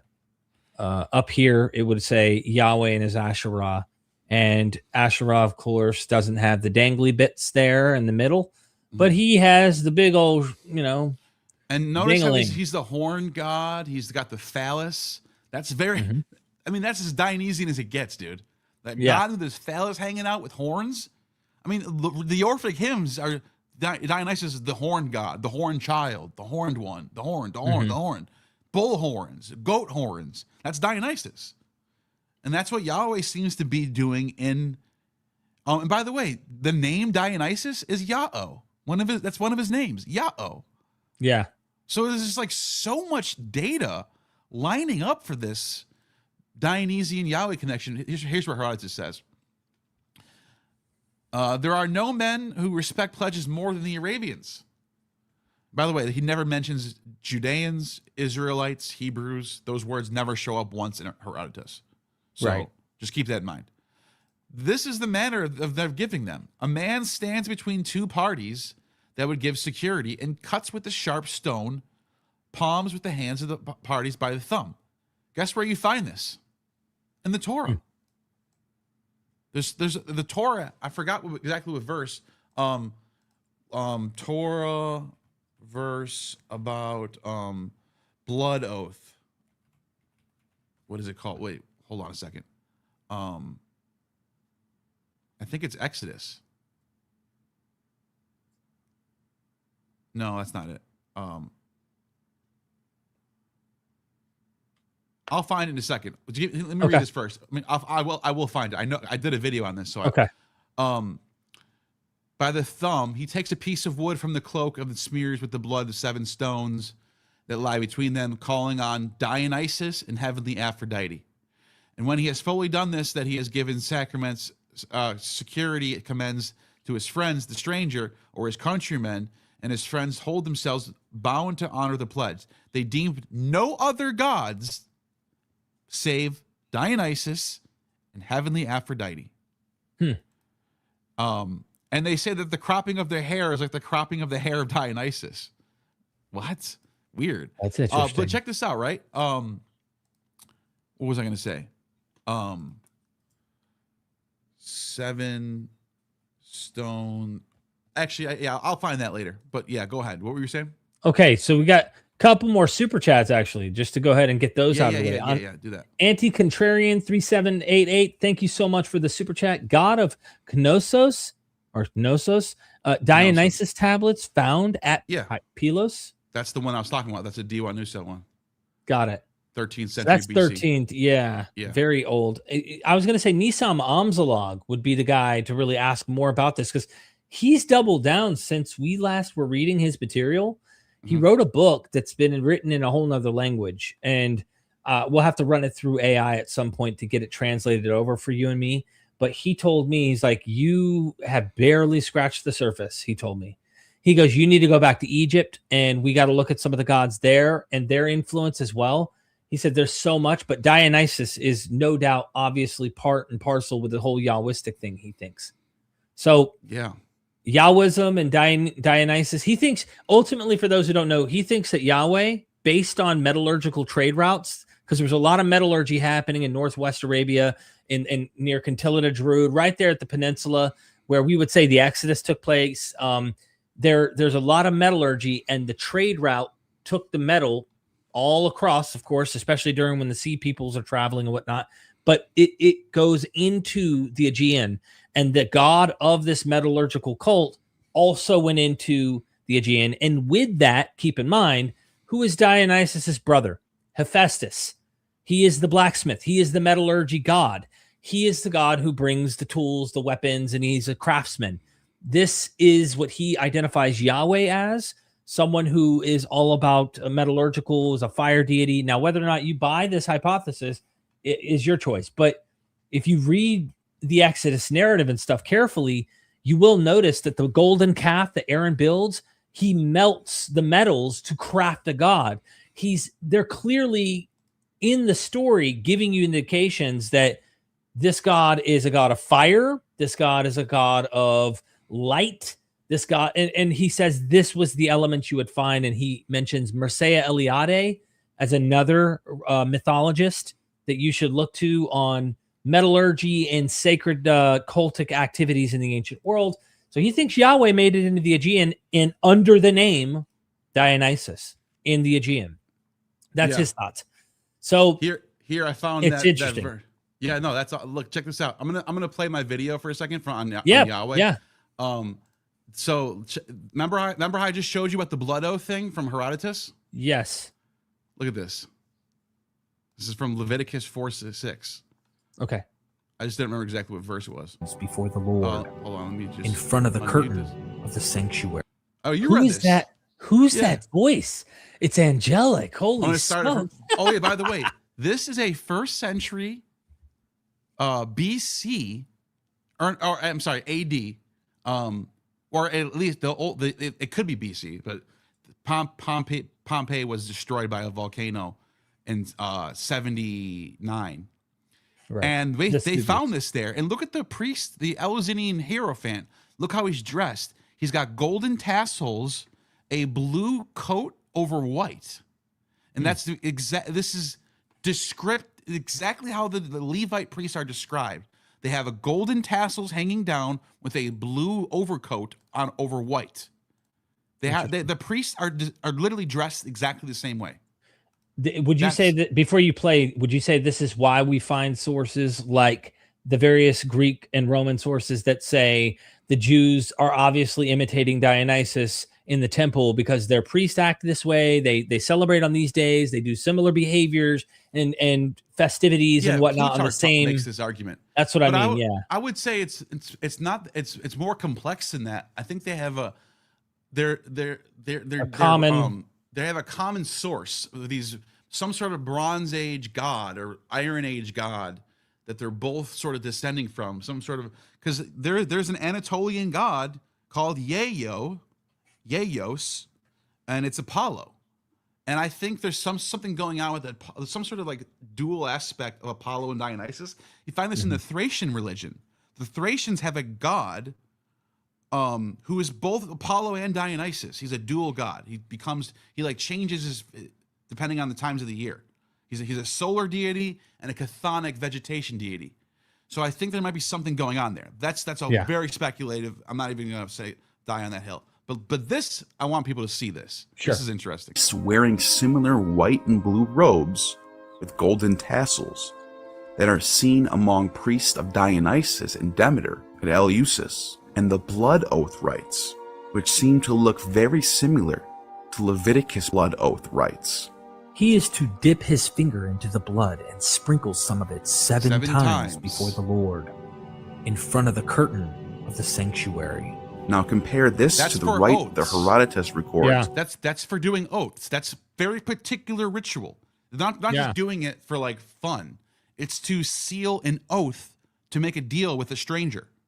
Right. So some sort of stranger, some sort of some other tribe, maybe two tribes, more than 12 tribes, something like that. This is what they would do. Look what Herodotus says. Among these local Arabians, there are no men who respect pledges more than the Arabians. This is how they give them. A man stands between two pledging parties, and with a sharp stone cuts the palms of their hands near the thumb. Then he takes a piece of wood from the oak of each and smears with their blood seven stones times that lie between them, meanwhile calling on Dionysus and the heavenly Aphrodite. Oh, snap! Oh, snap! I mean, look, there's a lot of things lining up, man. Just saying. Look, I mean, there's no way to prove, you know what I mean? It's just a fun mental exercise to think there might be some common ground here, bro. I think we're touching something here that's deep. You know, before we move to, I wanted to just bring Zalmoxis into the picture for a moment, but before we do, I think it's important that we address Victor Engelman's super chat. Victor, he's going to be joining me in the future on the Origins of Hell on a live stream. And he's in Germany. So Victor, I look forward to doing that. Try and make a time that works where it's not too late for him. Could Jesus, Natsur, be Jesus of Nisa, not Nazareth? Maybe. I mean, what are your thoughts? That's interesting. Well, here's the thing. Nazareth, we don't really. I've been critical of mythicists for saying Nazareth doesn't exist because we found a city that looks to be Nazareth, like it's right where Nazareth would have been, but we don't really know. There's not like an inscription there that says, "Here, welcome to Nazareth." Yeah, there's a possibility that Nazareth is not a real place. I wish Josephus would have just said, there's a place, Josephus and then we doesn't mention it, right? Right. I don't think he does. No. Let me double check that. Let me just see. I don't think he does. And guess what else is never mentioned by Josephus or anybody? This city of where the miracle of Cana. Cana means reed in Greek. So it just means like reed city. There is no Cana. There's no Cana mentioned by anyone until Eusebius. Right. So these might so a lot of the gospels are just mythological stories, like not even real. I would be quite I'm very skeptical, but Sepphoris obviously is mentioned, which we've been there. Is a real city, yeah. But this is the I gotta say this because it's very likely that the city that they found right next to Sepphoris, if it's not Nazareth, what is it then? We have no name for it then. So it almost is. It's most likely Nazareth by default. Yeah. We don't have any other contender of what we have no idea what else. It could just be a lost city that we found. Right. Yeah. I mean, again, you got to be skeptical or at least cautious. Again, I think that, if you take that all the other places found are in the New Testament can be found in Josephus, but Nazareth isn't mentioned, you could look at that two ways. You could say, well, that means because they were making real places throughout the Gospels, this one's possibly a real place. Or you could take the opposite and say, this one isn't found in Josephus, so the author fabricated this place. Or it may be that it means something other than. But I've heard the argument that he was called Jesus of Nazareth to make interesting sense from the historical angle that they wanted to separate him from the other Jesuses. There's so many different Jesuses that they needed you to know he's from this poor backwater of nothing good. So then that's why the Gospels have to place him in Bethlehem. They're forcing him into a place he wasn't really originally from. and then just say, well, he grew up in Nazareth. We don't want him born there. Because no prophet, the Messiah couldn't be born from whatever. You know what I mean? Yeah, exactly. And I agree with that. By the way, Yay, the first two letters of Jesus' name, Yay. I know the name comes from Yeshua in Hebrew. I'm not stupid. Mm-hmm. Yep. But to a Greek speaker who doesn't know Hebrew, they hear the name Jesus, and they hear Yay, and that's a very specific epithet of Apollo and Dionysus. It's a cry. It means it's literally Yay. It's a cry. Right. It's a crying of mourning and ritual mourning. So the story has this guy whose name is Yay, who's a healer, who heals people, and he's ritually mourned over. Mm-hmm. It's like if you didn't know any Hebrew at all, you would go, "Oh, this is Yayos. I know who this is." They just changed the name a little bit. And I'm not saying that's what happened. I'm just saying, there could be some puns being played here. Yeah, there could be some. I'm just throwing this out there. It's interesting you threw that out there because I just finished an episode. I might as well tease people just to tell them the name Muhammad, right, that we talk about. You know how you have Muhammad mythicist and Muhammad historicist, and most scholars think there was probably a historical Muhammad. Mm-hmm. But the name they've identified seems to be potentially a title, right? And there's also this hypothesis of a later source that tries to argue it's much later. Scholars don't take it serious in terms of proving that Muhammad, was named something else before his title named Muhammad. But this scholar that I just interviewed, this is cutting edge stuff, dude. This has never been released. They deciphered a Southern Arabian dialect that has never been, it's painted on stone. It's 2,500 years old. We're talking 500 BCE. And no one's been able to decipher it. And there's various forms of it. And in the early 1900s, British archaeologists found it, and they didn't know what to do with it. And then just 2 decades ago, they had it all like in an encyclopedia and all there, but they could not decipher it. He's deciphered the text. And I just interviewed him. Yes. And guess what's in the freaking text? What? 500 BCE, Muhammad. Really? Yes. And it has divinity significance, but it's like a deity. But Muhammad and Mahmed is a common name for actual people. By the time you get into the 7th century, humans are actually being named these things. So it's kind of hard. He points out that, like, was there still a significance by the time you get into the Common Era of that divine lineage behind the name? Also, by the way, Ali, his companion Ali, which was like, I believe, his nephew or something, Ali was also a divine. I don't know if it's a theophoric name, but there's a divineness. But all it is an archaeological Ali past. Means my God. Ali. That's what it means. But that's literally what Jesus named says on the cross. He says, Ali.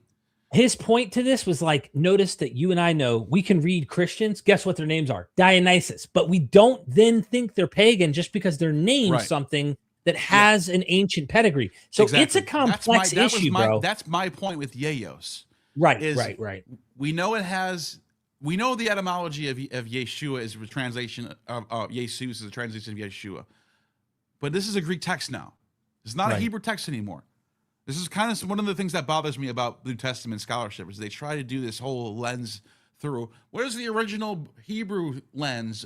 We should read the New Testament through this 700 BC Hebrew lens. No, read it as a 1st century 70 AD Greek who's reading the text for the first time. Like that's who's reading. That's who the audience is. It's not written in Hebrew. It's not written for people, Jerusalem Aramaic people. It's written for people who are speaking Greek and Greek cities. Anyways, point I'm making is what would they hear when they hear the name Jesus? They would think Yay. It has connotations of healing. Yay and Yah, like Yason means like the healer. Jason, there are people named Jesus who actually changed their name to Jason. We know an example. Josephus tells us there was a guy named Jesus who changed his name to Jason to be more Greek. So they hear the name Jesus, they think healer, they think Yay. It's just natural. Like imagine if I made a story and the character's name is Healer Man and he's going around healing people. And I go, but this name has nothing to do with why he's healing people. It actually has to do with an Argentinian etymology. Hilalala. That's what it's from. It's like you'd be like, what the hell? That's kind of crazy, right? Well, that's why I brought up Muhammad, to kind of actually add your point, is that there's still a dude. We think most scholars agree there's a guy, Muhammad, but the name itself carries more than just, the guy's name was just Muhammad. There's something that is of value likely to that name being a title. So there's a title and a real dude there. And, you know, I know that that's what you're kind of hinting at here with Jesus, it seems. Instead of Yahushua or some crap, you know what I mean, to try and keep it in Joshua, you know what I'm saying? So anyway, okay. Zalmoxis, bro, we got to have fun with him, because I think you have Herodotus pulled up on your computer. I have Herodotus on my shelf, and it's book 4, paragraph 94-95, if my memory serves me correct. And dude, I love this text. I don't know why I love it so much, because it's so funny how Herodotus is like looking down at the Gitai people, but in a way he's still documenting them, and he empathizes with them too. And this character Zalmoxis, who's taught under Pythagoras and all that. Let's read that. It's only 2 paragraphs, bro. Let's read that. And can you zoom in by any chance? Oh, sorry. I meant to. Is that? Yeah. Is there a way to like zoom in so we can go through those 2? It's 94 through 95, I believe. It should be 94 and 95. So right here, he says, the Greeks who dwell outside the Hellespont, and this Zalmoxis, who was a man who once a slave in Samos. No, go up. Yep, go up, because look, believing in no other god but their own. It's the paragraph before that, 94. Okay. Sorry. He says, and maybe 93. Guitar, who pretend to be immortal, the Thracians, above all, the town who are called the Kyromeniae, surrendered themselves to Darius, but the Getai, who are the bravest, law-abiding of all Thracians, resisted. As they're claimed to be immortal, this is how they show it. They believe they do not die, but that he who perishes goes to the god Zalmoxis. You know what's so interesting about this is, if this is really coming from a Pythagorean, if Herodotus is right, that this is somehow linked to the Pythagorean rituals, then it's the Orphic mysteries.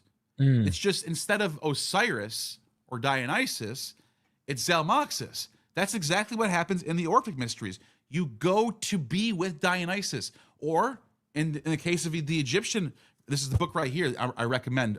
Let me put you full screen. Orpheus and the Roots of Platonism, and he shows how all this stuff actually goes back to Osiris, the dying and rising stuff. But the point is, when you die, you go to be with Osiris. You're going with. This is what Christianity says. You go to be with Jesus. Of course. Right? And this is, but the Pythagoreans, according to Algus Ugandus, I can't pronounce his name. The Pythagoreans are borrowing this idea of you're going to be with Osiris, but they apply it to Dionysus in the Orphic mysteries. So now you had this claim here that you had this god Zalmoxis. When you die, you go to Zalmoxis, or Gebelesis, as some of them call. And every 5 years, they choose one by lot of their people and send them a messenger to Zalmoxis, charged to tell. Does that mean they're rolling the dice to say, "All right, it's you next"? You know what I mean? By lot, right? Like, three lances are held by their 2. Others seize the messenger to Zalmoxis by his hands and feet, swing hurl in aloft on his spear points. If he's be killed by the cast, they believe the god regards them with favor. If he's not killed, sucks ass. This is their own shit. This is not Orphic mystery stuff. Yeah, but think about it. This is almost a form of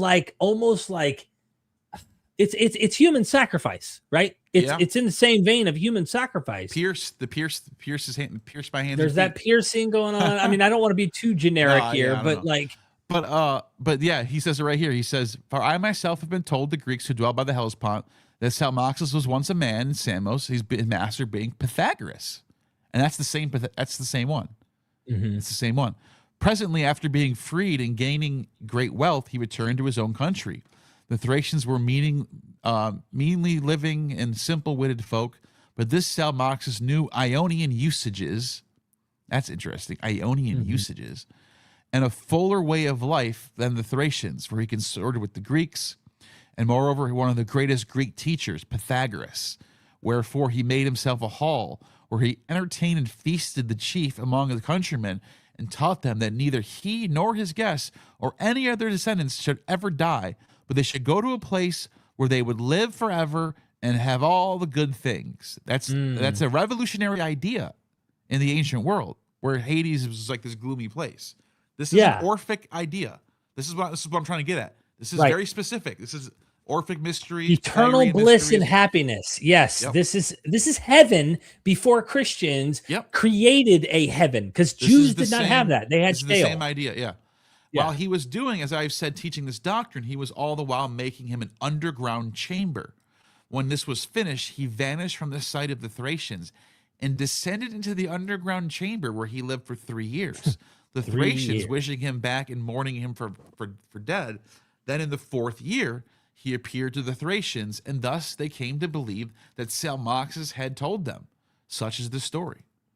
Now look at what he says. Look at what I like how Herodotus says. I neither disbelieve nor fully believe the tale. Yeah. But I think he shows respect to him, even though he's like, I'm not so sure. But I think that's fun.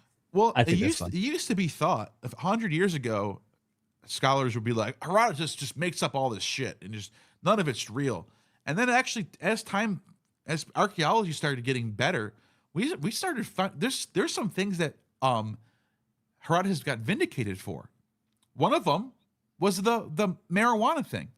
That the Scythians were hotboxing weed. What does he say? Cannabis. Yeah. He says the Scythians does he use the term cannabis? Cannabis. Yeah. He says the Scythians would burn cannabis, and the room would get all smoky, and they would get all high, and people were like, "What?" And then archaeologists found traces of cannabis in Scythia, where Scythia was. Bro, they were just like us in so many ways. Come on. I mean, self-medicating and also, going into these, all that's typical, bro. All of that's typical. And common, I imagine, as long as you had access. So we've covered, let me pull up my chart one more time that I had earlier, just to see something's going to spark your interest. I can guarantee it. I want to zoom into so people could see it better, because it's pretty big chart here. All right. What did we not cover in this chart that you might want to address about dying and rising gods? I mean, there's not, you could say something about Eshmon if you wanted. We don't have to dwell on Inanna. Ashmon's an important one, actually. Baal, we didn't even deal with Baal. Telepinu, we did Heracles. Persephone, we could talk about, we could get into that. We got to talk about Eshmon. Okay. So Eshmon, the reason why Eshmon's important is it's another Phoenician deity who's synced with Heracles and Melkart. So the god that Josephus is talking about when he says Heracles doesn't necessarily just have to be Melkart. It can some people have pointed out that in Josephus's time, Melkart and Eshmon were synced together as Melkart Eshmon, one deity. Okay. They were it was like a dyad, but it's this deity who basically is Asclepius. There's a let me pull something up. Eshmon's there's a what is it? We need called? An image of Eshmon. Let me pull up an image of Eshmon. Encyclopedia. Yeah. Where he's holding the serpent. He holds the serpent. He's a healer, so he's like Jesus. Now here's the crazy part about Eshmon. His name. He's a healer. Okay, so he's a healer god. Jesus is a healer god. Asclepius. That's not a big deal, right? But his name, oil. Shmuna, theophoric element, Shmuna, meaning oil. So the Semitic word Shmon means oil. Did you know that? We've talked about this. Yeah, the idea of anointment. Why would that be? Yeah, exactly. The anointed right. Is the one. So he functions the role in the Syrian pantheons with the one who oils, the one who heals. You know, it's like a Christ, a Christ Asclepius. figure. Yeah. Now the Shmoneh, if you add a at the end of it, you make it feminine. It's the number 8. So Shmoneh is the number 8 in Hebrew. So he's the 8th son of David. David is the 8th son of Jesse. David is the 8th son, but Ashmun is the 8th son of the god Siddiq. And Siddiq is the king, Melech. He's literally the king of the gods, Siddiq, Melchizedek. Right. See what I'm saying? People are pointing this out. He's the 8th son of the god who's the king, whose name is Siddiq, Melchizedek.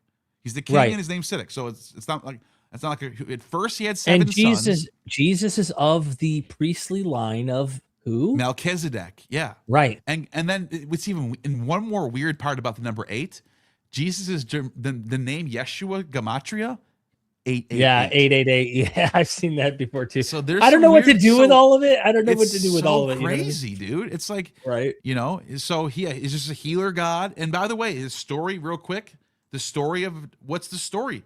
Well, the story we get from Damascus, who's a Neoplatonist writer. While you tell that story, let me share my screen. I'm going to show the picture of him just to give an idea for people. And you find his temple too in Syria I look whose image pops up too. Eshmun. Yeah. And whoever made that thumbnail knows how to get your attention, huh? Anyway, go to his temple, Eshmun Temple. Temple of Eshmun, right, Wikipedia, right there. Temple of Eshmun. Okay. Yeah. That's him too, right? No, that's a temple boy. I don't know what that is. Something weird going on. So you can see where it's at on the map. Okay. Yeah. Well, you're clicked away already. You're clicked away. You're on a different page. Oh, did I? Oh, shoot. Yeah. I'm sorry. I'm over here looking. While you're pulling that up, the story it's very fascinating. Ashmun is a mortal who is met by the goddess Astarte, who's Aphrodite, and she falls in love with him because he's a beautiful hunter, right? Like Adonis. Mm-hmm. So we already have the Adonis Venus story starting off. It's exactly the same. A beautiful hunter is loved by the goddess because of his looks. And then guess what happens?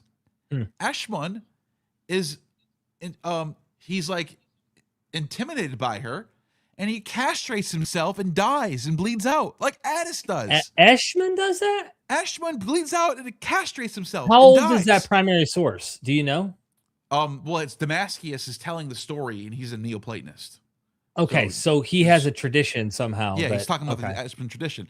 And he says that Eshmun bleeds out from castration, dies, Aphrodite raises him up and makes him into a god, and then he comes back as this is what Damascus says, as the Asclepius of Beirut. So he dies as Attis and comes back as the Asclepius of Beirut. Wow, bro, come on. Look, I'm just going through the visuals. This is on the Wikipedia page on the Temple of Eshmun, if anyone's interested. Yeah, what are the dates of these temples? Let me go up. It says Sidon. Let's go up to the top. See, so the story that I told, I don't know. I have reason to doubt that it sounds Hellenistic actually, because it's got the Eshmun or it's got the Attis and Adonis elements. But this god and his tradition go back to the Iron Age. Right. So this is not some like made up thing that borrows from Christianity or anything, you know? No. It's if anything, it's borrowing from the theocracia that we've been talking about in this whole video. The whole tradition itself. You know, like the god Ion. You know what I'm talking about? Ion, who's born on December 25th of a virgin. You want me to show the image of Ion? Okay. Show the god Ion. Ion God. No, A. Oh no, it's A. Yeah. A. I thought it's A-E. Okay, A-I-O-N. Yeah. God. Let's do that.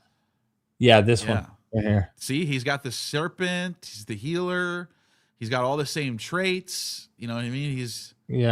That's pretty wild. There's like a type of god in the Hellenistic period that springs up. Serapis is one of them. And by the way, Plutarch. And that's the zodiac, by the way, wrapped around him. Time itself. Like Mithras. Yep. Go to the one. Oh no, actually, that's not on there. But go to the bottom on this page. Okay. Where it says they're syncretized. Yeah, where it says like Ion identified with the Dionysus by Christian Neoplatonic writers. So you could see as the Suda identifies Ion with Osiris and Adonis. Right. Hellenistic syncretic god Serapis is identified with Ion Plutonios. So you look at this a god who's born of a virgin, who resurrects. Yep. Resurrects annually. Osiris, January Dionysus, 6th. Yeah. All these gods are being thrown out at you, and you got to think like, you really think the Christian religion has nothing to do with this? This is all happening separate, and there's no connection at all. All this is all just happening, big coincidence, or they're just borrowing from Christians. That's what people will say. It's just not happening. You know what I mean? Yeah. The Roman religion is the big player. They are the Beatles. The Christians are the indie rock band that performs in a garage somewhere. They're the ones being influenced by the Beatles. It's not the other way around. The Roman imperial cult is not looking at some random cult in Judea and going, let's copy them. This 5% of the empire, those people, let's copy them. Like, people lose their mind when they say stuff like that. There's no data to suggest that's happening. You know what I mean? Yeah, absolutely. We have to deal with Asclepius since we're already here. I know that this is technically Eshmon. This is, various different, like it's its own god, but also he's been syncretized in so many ways. Mm-hmm. There are texts, and I do not have the sources ready. I should have brought them for the stream, where he's healing so many people from dying, according to their stories, that Zeus is getting complaints from Hades in the underworld. He's going, what the hell? The dead aren't even coming anymore. Like, can you stop him from raising people from the dead and doing all these healings, keeping them from dying? I got a job to do down here in the underworld. What the hell? And so Zeus gets pissed, and he's like, you're right, brother. You're right. Let me handle this. Lightning bolt. Zaps Asclepius. Apollo comes to Zeus, goes, hey, mofo, what the you think you're doing? That was my son. And so they end up finally honoring him and bringing him to Mount Olympus with an apotheosis where he becomes deified among the gods. But this guy was rocking the resurrection and miracles for 500, 400 years before Jesus. And we have even just the Epidaurian tablets, which I think are important. There's only 4 remaining today. There were 12 according to Pausanias. And some of those miracles, bro, Parallelomania caps coming on. I don't care. Some of those miracle stories are so strangely similar sounding to what I find in the Gospels that one of them has like a blind man who's getting healed and he starts to see Serapis trees and stuff. Serapis heals, takes his spittle and spits into the eyes of the blind person, just like Jesus does, and now they can see again. And then Serapis touches people's hands and they grow back. Well, I know that Vespasian did that. Vespasian, through the god Serapis. Got it. I just didn't know if there was like a source where Serapis himself did it. Okay. Well, that's who does it in the temple of Serapis. Of course, through Serapis is that god. He's that type of god. He's the god who holds the serpent rod and all that stuff. He's the healing. I would say Serapis is a theocracia of Osiris, obviously, Dionysus, Asclepius, Pluto, sort of the chthonic underworld healer deities, life-giving deities. So, dude, I've had a blast. I love hanging out with you, and you and me are on a journey, and we love to nerd out on this stuff. Find out all the stuff we were not taught in Sunday school. We were not told at our fundamentalist college or fundamentalist schools and upbringing at church. There's something freeing about knowing this information. I think it's awesome to find out our ancient past.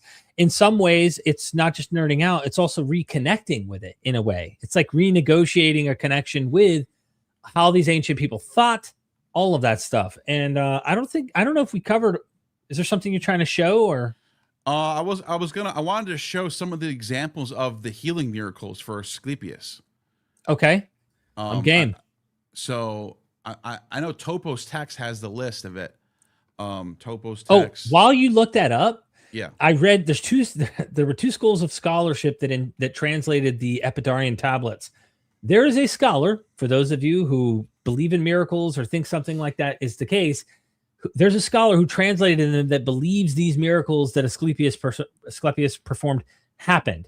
But then you have the other side who believe that it's propaganda and that they made them up. Well, why can't we do that for the Gospels is my point. You know what I'm saying? Like, so here, this is the inscriptions from, I went there last year, Epidaurus, Epidavros. I drove there by myself with someone I just met. I had to go. It was just like it was number one on my list. I had to see this for myself, next to Mycenae and a few other places, and Arcadia. So look at this. 2 large inscriptions. This is in the museum. I saw it myself. Dated to 280 BCE. Stele number 1 says, "Cures of Apollo and Asclepius." Clio was a child for 5 years. After she had been pregnant for 5 years, she came as a suppliant to the god, slept in the Abaton. As soon as she left and got outside the sanctuary, she bore a son who immediately after birth washed himself at the fountain and walked about with his mother. In return for this favor, she inscribed in her offering, "Admirable is not the size of the tablet, but the divine." And that Clio carried the burden in her room for 5 years until she slept in the sanctuary, and he made her sound. 3 years pregnancy miracle. A man whose fingers, with exception of one, were paralyzed, came as a suppliant to the god. While looking at the tablets in the sanctuary, he expressed incredulity regarding the cures and scoffed at the inscriptions. He is doubting, but in his sleep he saw a vision. It seemed to him he was playing at dice below in the temple and was about to cast the dice. The god appeared, Epiphany, sprang upon his hand, stretched out his patient's fingers. When the god had stepped aside, it seemed to him, the patient, that bent his hand and stretched out his fingers by one. So he gets his hand back. Ambrosia of Athens, blind of one eye, came to supply as a god. She walked about in the sanctuary. She laughed at some of the cures as incredible and impossible. The lame and the blind should be healed by merely a dream. In her sleep, she had a vision. It seemed that her god stood by her and that he would cure her, that a payment he would ask for her to dedicate to the sanctuary a silver pig as a memorial of her ignorance. By the way, my favorite one is the guy who's born without eyeballs in his sockets, and he goes into the temple and sleeps in the Asclepion and wakes up, and his eyeball sockets are now full with eyes that see 20/20 vision. Came as a suppliant to the god. He was so blind that one of his eyes only had eyelids left within them, nothing, but they were entirely empty. Some of those in the sanctuary laughed at his silliness to think he could ever recover his sight when one of his eyes had not even a trace of the ball. Trace of the ball. The socket. So he slept. A vision appeared to him. It seemed to him that the god prepared some drug, then opening his eyelids, poured it into them. When day came, he departed with the sight of both eyes restored. I mean, come on, bro. Now, here's what's so crazy about this. Philo talks about these people called the healers, the therapeutai. And the therapeutai come from the school of Parmenides, who are into healing and putting people in comas. I'm not kidding. This is what they do. There's a whole book about this called by Kingston, called The Dark Places of Wisdom. And the cult of Parmenides in Italy, they moved from Greece to Italy, and they had a temple of Apollo. So Apollo and Asclepius, both gods. So the same 2 gods, Asclepius and Apollo, they dedicated a temple there, a Doric temple.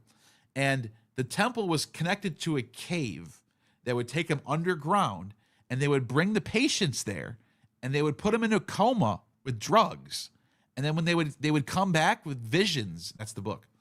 They would come back with visions about the underworld and metaphysical stuff. This is like Parmenides is a pre-Socratic, dude.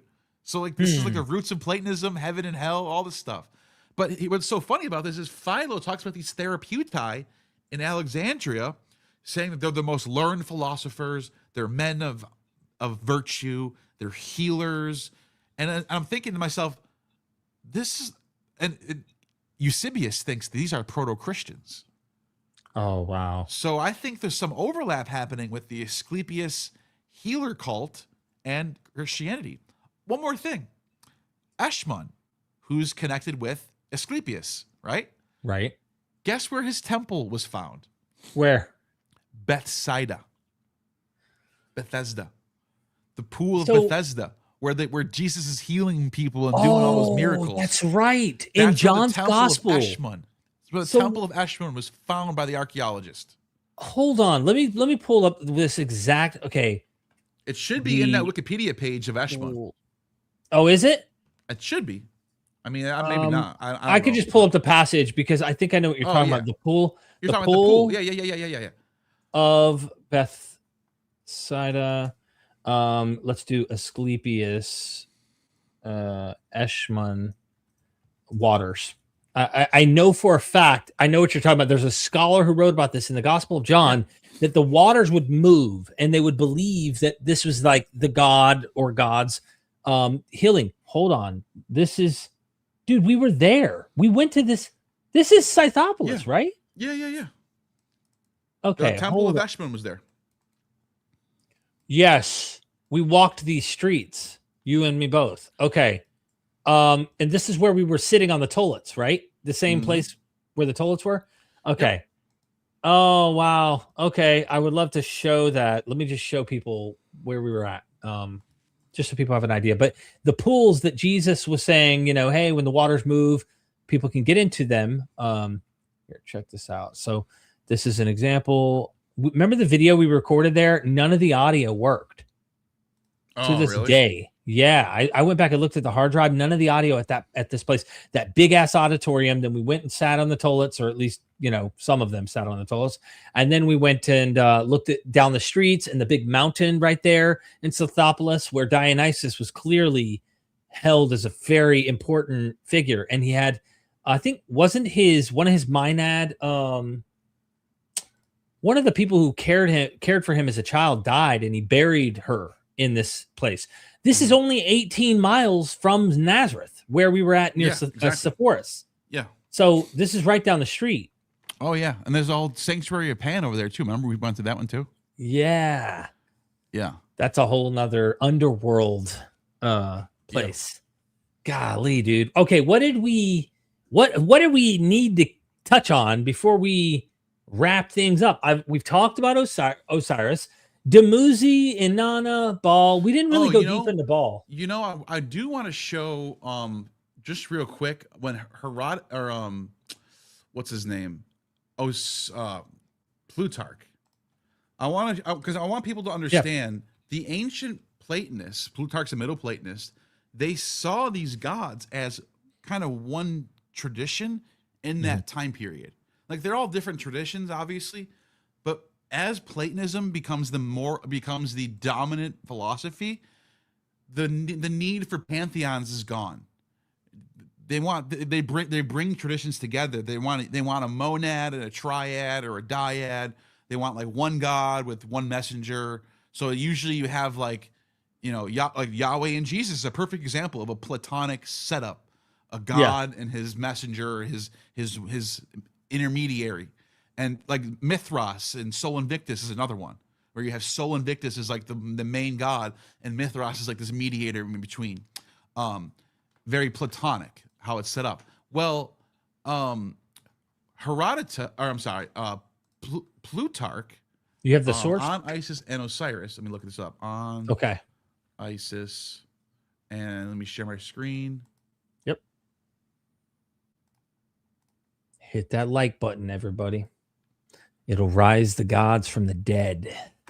So, what does he say? He says, Harpocrates. That's the winter solstice one. Wait, no, I'm sorry, not that one. Apathis. So this child, this god Apathis, who by the way, his name means like the touched one. He's born from Zeus touching, just literally light. That don't sound right. That don't sound right. Yeah. So it's okay. So after a long-winded description of like all these gods being one god. Plutarch's basically going, Dionysus is Osiris, but he's also Apollo. He's also the sun. Here's why. He goes through this whole thing. And eventually he just kind of throws up his hands and he says, like, Dionysus is the son of Zeus and Isis, and it's not called Osiris, but Esarphes, spelled with an A, the name denoting virility. Hermaeus, too, makes this statement in the first volume of the book called The Egyptians. He says that Osiris, properly interpreted, means sturdy. I leave out the account of Menasius' annexation of Dionysus, Osiris, and Serapis to Epaphus. Right. As well as Anticletus' statement that Isis was the daughter of Prometheus, wedded to Dionysus. He's basically saying, like, all these traditions that are all similar, it's because they're all the same god. He's like, don't get caught up on the names, like, whatever. Macrobius, so that's 2nd century, that's early 2nd century. Macrobius goes even farther with this argument. Look what Macrobius says in Saturnalia. Ready for this? Ready. Yao, the name of Dionysus, right? Right. He says, Apollo, the god of the oracle of Delphi, is asked. Orpheus, Apollo is asked, like, who from the sacred verse is called, who is this god? Yao. That's the name of literally, that's the name of the Septuagint Yahweh. 3 letters. Yeah. And so the god Apollo replies, those who know the mysteries should conceal things not to be sought. But if your understanding is slight, your mind is feeble. They say that the greatest god of all is Yao, Hades in the winter, Zeus in the start of spring, Helios in the summer, Helios right there, and delicate Iacchos, Dionysus, in the fall. You see what they're doing here? Yeah. Yao is this godhead of all the gods rolled into one. It's Yahwism. He literally calls it a godhead right here. Developing interpretation of the godhead, and identifies that Father Liber and the Son as Yao. So this is Platonism, dude. This is what Platonism. This is why when I read the Gospels and I'm seeing, is Jesus? Is he Dionysus? No, he's not Dionysus. He's Jesus. There's Dionysian elements. Is there Apollonian elements too? Yeah. Is there Asclepian elements? Yeah. Yes. Is there Hermes elements? Yeah. Because this is what Platonism is doing. It's taking all the plurality away and unifying to the monad. That's the whole point of Platonism. Christianity is Jewish Platonism. It's Philo. It's Philo's religion. Philo is a Platonist and a Jew. If you want to know where Christianity comes from, read Philo. Philo, by the way, Philo says great things about the Greek gods. He doesn't call them demons. In fact, this is the last thing I want to show you guys. What does Philo say about demons? Do you know? What do I say? Like, it's the Greek concept. He doesn't seem to have the same idea that later Christians have, from what I understand. He says, demons. Look at this. Behold, these things are called daimonos by the philosophers. But the sacred record, the Bible, the books of the holy words, see, Hieros, Logos, the holy words, the holy Bible. They don't call it Bible yet. This is before the Bible, so it's like the holy words calls them angels or messengers, angelos. So, or messengers, employing an apter title, for they both convey the bidding of the father to his children and report the children's need to their father. So there's no like moral. The evil, gods of the Greeks are angels. Right. They're intermediaries between the one, Plato's good God, the one who I guess is Yahweh, the Yod He Vav He, right? Yao. The gods are just messengers. As long as they're carrying out his will, they're messengers. If they're if they're doing their own thing and they're leading you astray and they're not giving you virtue, then they're just demons that are evil. But a demon is not necessarily evil. That's a later Christian idea that you get with like St. Augustine. St. Augustine's, that's like 4th, 5th century Christian theology. But Philo says great things about Greek gods. Diamonds are guiding spirits. They're leading you towards the good. They're leading you to God. Mm-hmm. Diamonds are angels. That's what he says. So you see what I'm saying? So the point I'm making is like, there is no separation between paganism, Judaism, Christianity, Orphism. These are all, we make these distinctions because we think of things. Oh, are you a Muslim? I'm a Orthodox Jew. I'm an Orthodox Christian. I'm a Protestant from the Latter-day Saints. That's all modern bullshit. The ancients didn't think that way. I think that the dichotomy would be their ethics, or what was more noble. And people like Justin Martyr weren't arguing their guy this happened, C.S. Lewis, but yours didn't. No, the demons imitated Christ beforehand, which is such a terrible excuse. Yeah. But then he points out his excuse on why Jesus is superior is simply that he was a better guy in their view. Oh, he was more moral. That was it. It was all about what you've talked about with the philosophy, your recent debate with Jay Dyer and stuff about like ethics, right? What is it to be a noble human? This is a peak observation in philosophy. You made me think of Yahwism briefly. I just thought it was interesting. And I think I've sent you this. I don't know if you took the time to read this.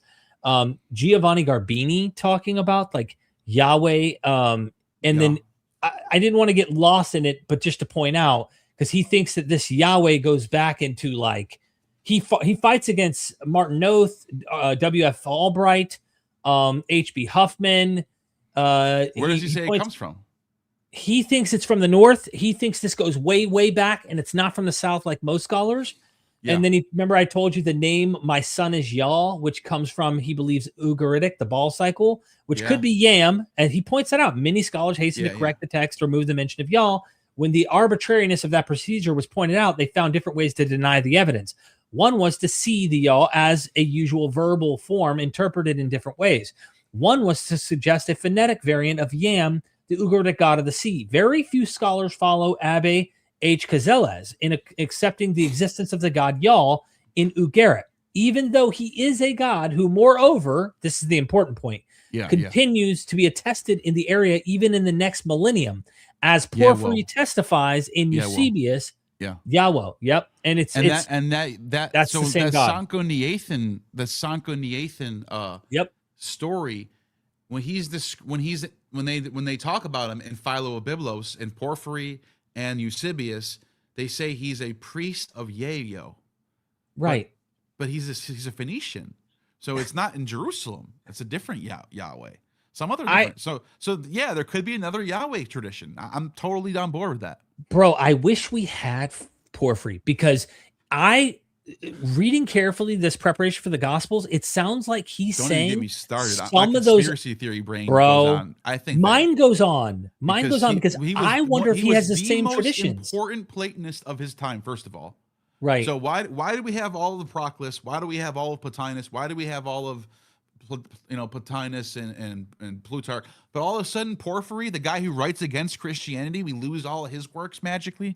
Bro, no, they got rid of him. They got rid of him. Happens to be the one guy who talks about Mithras as the monad and all this weird stuff that might be uncomfortable for Christians to read today. Yeah, bro. I'm just saying. That's my conspiracy theory brain going off right there. Get rid of. I thought that there was. I think they burned Porphyry's books. That's what I think. I think they did. Did the Christians get rid of Porphyry? Yeah, I think they burned Porphyry's works. Let me just see, because I do think I think that there was at the very least they intentionally. Look, Christians actively destroyed Porphyry's works, and this is one of the clearest documented cases of Christian censorship of philosophical opponents in late antiquity. He destroyed Porphyry. He's a 3rd century Neoplatonist philosopher, 234 to 305, student of Plotinus. He wrote against the Christians. By the way, he was a Christian, so he knew this better than Celsus. He knew this better than a lot of the guys who were critiquing, because he internally was a Christian. I heard before there was he left. 2 Porphyries, but you could be right though. I know I've heard different. The Porphyry of the Christian, That was what Porphyry of the Platonist. But no, you could be. But I heard this. That's debated though. That it could be the same guy. If he did, it's even right. better. Yeah. It's like you and me talking about Christianity. It'd be interesting to know which one. Yeah, which one. Either way, you're right. Yeah. Well, look, Emperor Constantine's edict in the 4th century is the first Christian emperor, of course, we all know, reportedly ordered Porphyry's anti-Christian writings to be burned. And this is referenced by church fathers like Macarius Magnus. And evidence, too, is Emperor Theodosius II in 448. A surviving imperial edict specifically mandates that Porphyry's writings against the Christian religion shall be sought out and burnt. Yeah. And then, of course, the church fathers, Jerome, Augustine, Cyril of Alexandria, they all admit it. The only fragments that survive from Porphyry mention the winter solstice of being a time of resurrection. And it's in the 3rd century when, right around the time of Hippolytus, writing about December 25th, or supposedly, Porphyry also is saying that souls enter and exit through the portals, which are the summer solstice and winter solstice, he says. So he says generation and regeneration. You had T.C. Schmidt. Winter solstice. Yeah, T.C. Schmidt kind of like, he was blown away I've never by that. seen that. Yeah, he was blown away by that. That was cool. I remember Porphyry mentioned in that writing, which we do not have preserved, we have it through Eusebius, right? That there is parallel tradition to the Phoenicians, had a parallel tradition where what we find in the Bible was already there in a lot of these stuff. So you know how you and I like to flirt with where are the prior stories of Abraham, where are the prior stories of these other characters? There seems potentially a hint that the Phoenicians already had these stories and the biblical authors imitated them, but we do not have those stories existing. They did not last. And if we would have had Porphyry's actual writings on this, that'd have been amazing for him to have primary sources and say, quoting such and such, such and such. You guys just borrowed these stories from the Phoenicians. You invented the Abraham tale from the Phoenicians. You did it, whatever it might be. We've lost it, bro. Imagine if it was that damning and it was a comparative mythology kind of treaty that showed you guys just ripped off the Phoenicians and it's not original to you. Oh, man, that would be damning. Wow. Anyway. Yeah. Neal, what do you have to say to everyone, man? I think we should wrap things up here because we're getting. I think I said enough. I think we're good. This is fun, man. We'll do it again soon. Like we always do. Check out Neal's Patreon. Help support him out. Help support us out. I mean, look, we're trying to bring more and more scholarship, more and more ideas to the world. And if you didn't think that dying and rising gods was a thing, because there was a movement in scholarship, a consensus of following. We didn't even get to Romulus. Oh, we didn't. No, we don't. I'm done though. I'm tapped. Yeah. Because there's another god who gets taken away, dies basically. He's gone and then returns again. You know, so appearance. Yeah, he's appearing. He appears to his disciples once more. We didn't get to Apollonius appearing either. Apollonius and Diana. Like there's so many different things that we didn't touch. I just figure I would just say thanks for your time, man. I enjoy this, and that the consensus was there is no dying and rising gods. Trygve Medinger, I think, revived the idea. Paola Corrente, PhD, peer-reviewed literature. I looked into that. That's never been the consensus among good. So this idea that there's a consensus, who's taking the consensus? That's what I want to know. Okay. Did you take a poll? Did Bart Ehrman take a poll among? Did he take 500 Well, he's in the Bible. New Testament. That's what I'm saying. Yeah. So you get a few New Testament scholars who are popular who will just say things like, it's called weasel words in philosophy. The overwhelming scholarly consensus is there is no dying and rising gods. And then you find specialists, classicists, anthropologists, people who actually study the classical world who are saying, here, it's right here. There's no opinion here. It's subjectively true that they exist. Here they are. And so it literally makes you lose faith in New Testament scholarship when you see that stuff. Interesting. Because you can see with your own eyes, they're objectively incorrect about this. And I don't know what their consensus is that they're getting this consensus from, but there's only a few handful of people that's ever said this. I also think it's important to point out there usually is trends. So when a popular scholar thinks something or an idea, it's easy for that to catch on and then now everyone else just repeats it. It appears to be like a consensus, and then once you actually dig deeper into the actual experts in these fields, it's never what these mainstream pop scholars are saying. They're just like surface dwellers. They're scratch the surface in these topics. They have no idea what they're talking about. I tell people don't even read that stuff. That's whatever. I'm not gonna get into it. Yeah. Don't even bother reading popular New Testament studies.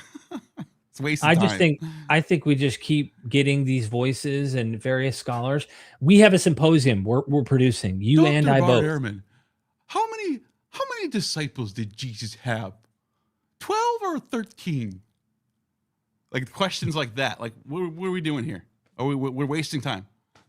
Look, I think that we want to have a buffet of all the voices. Yeah, and that way people can hear the debate, actually, no, I shouldn't say sure. I disagree with that.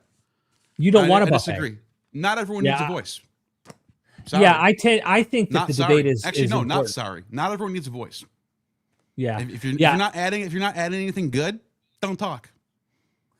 Yeah, I don't make that judgment call for the viewer. I let the viewer, make that judgment call. I guess you and I do different. We do different things. No, I know.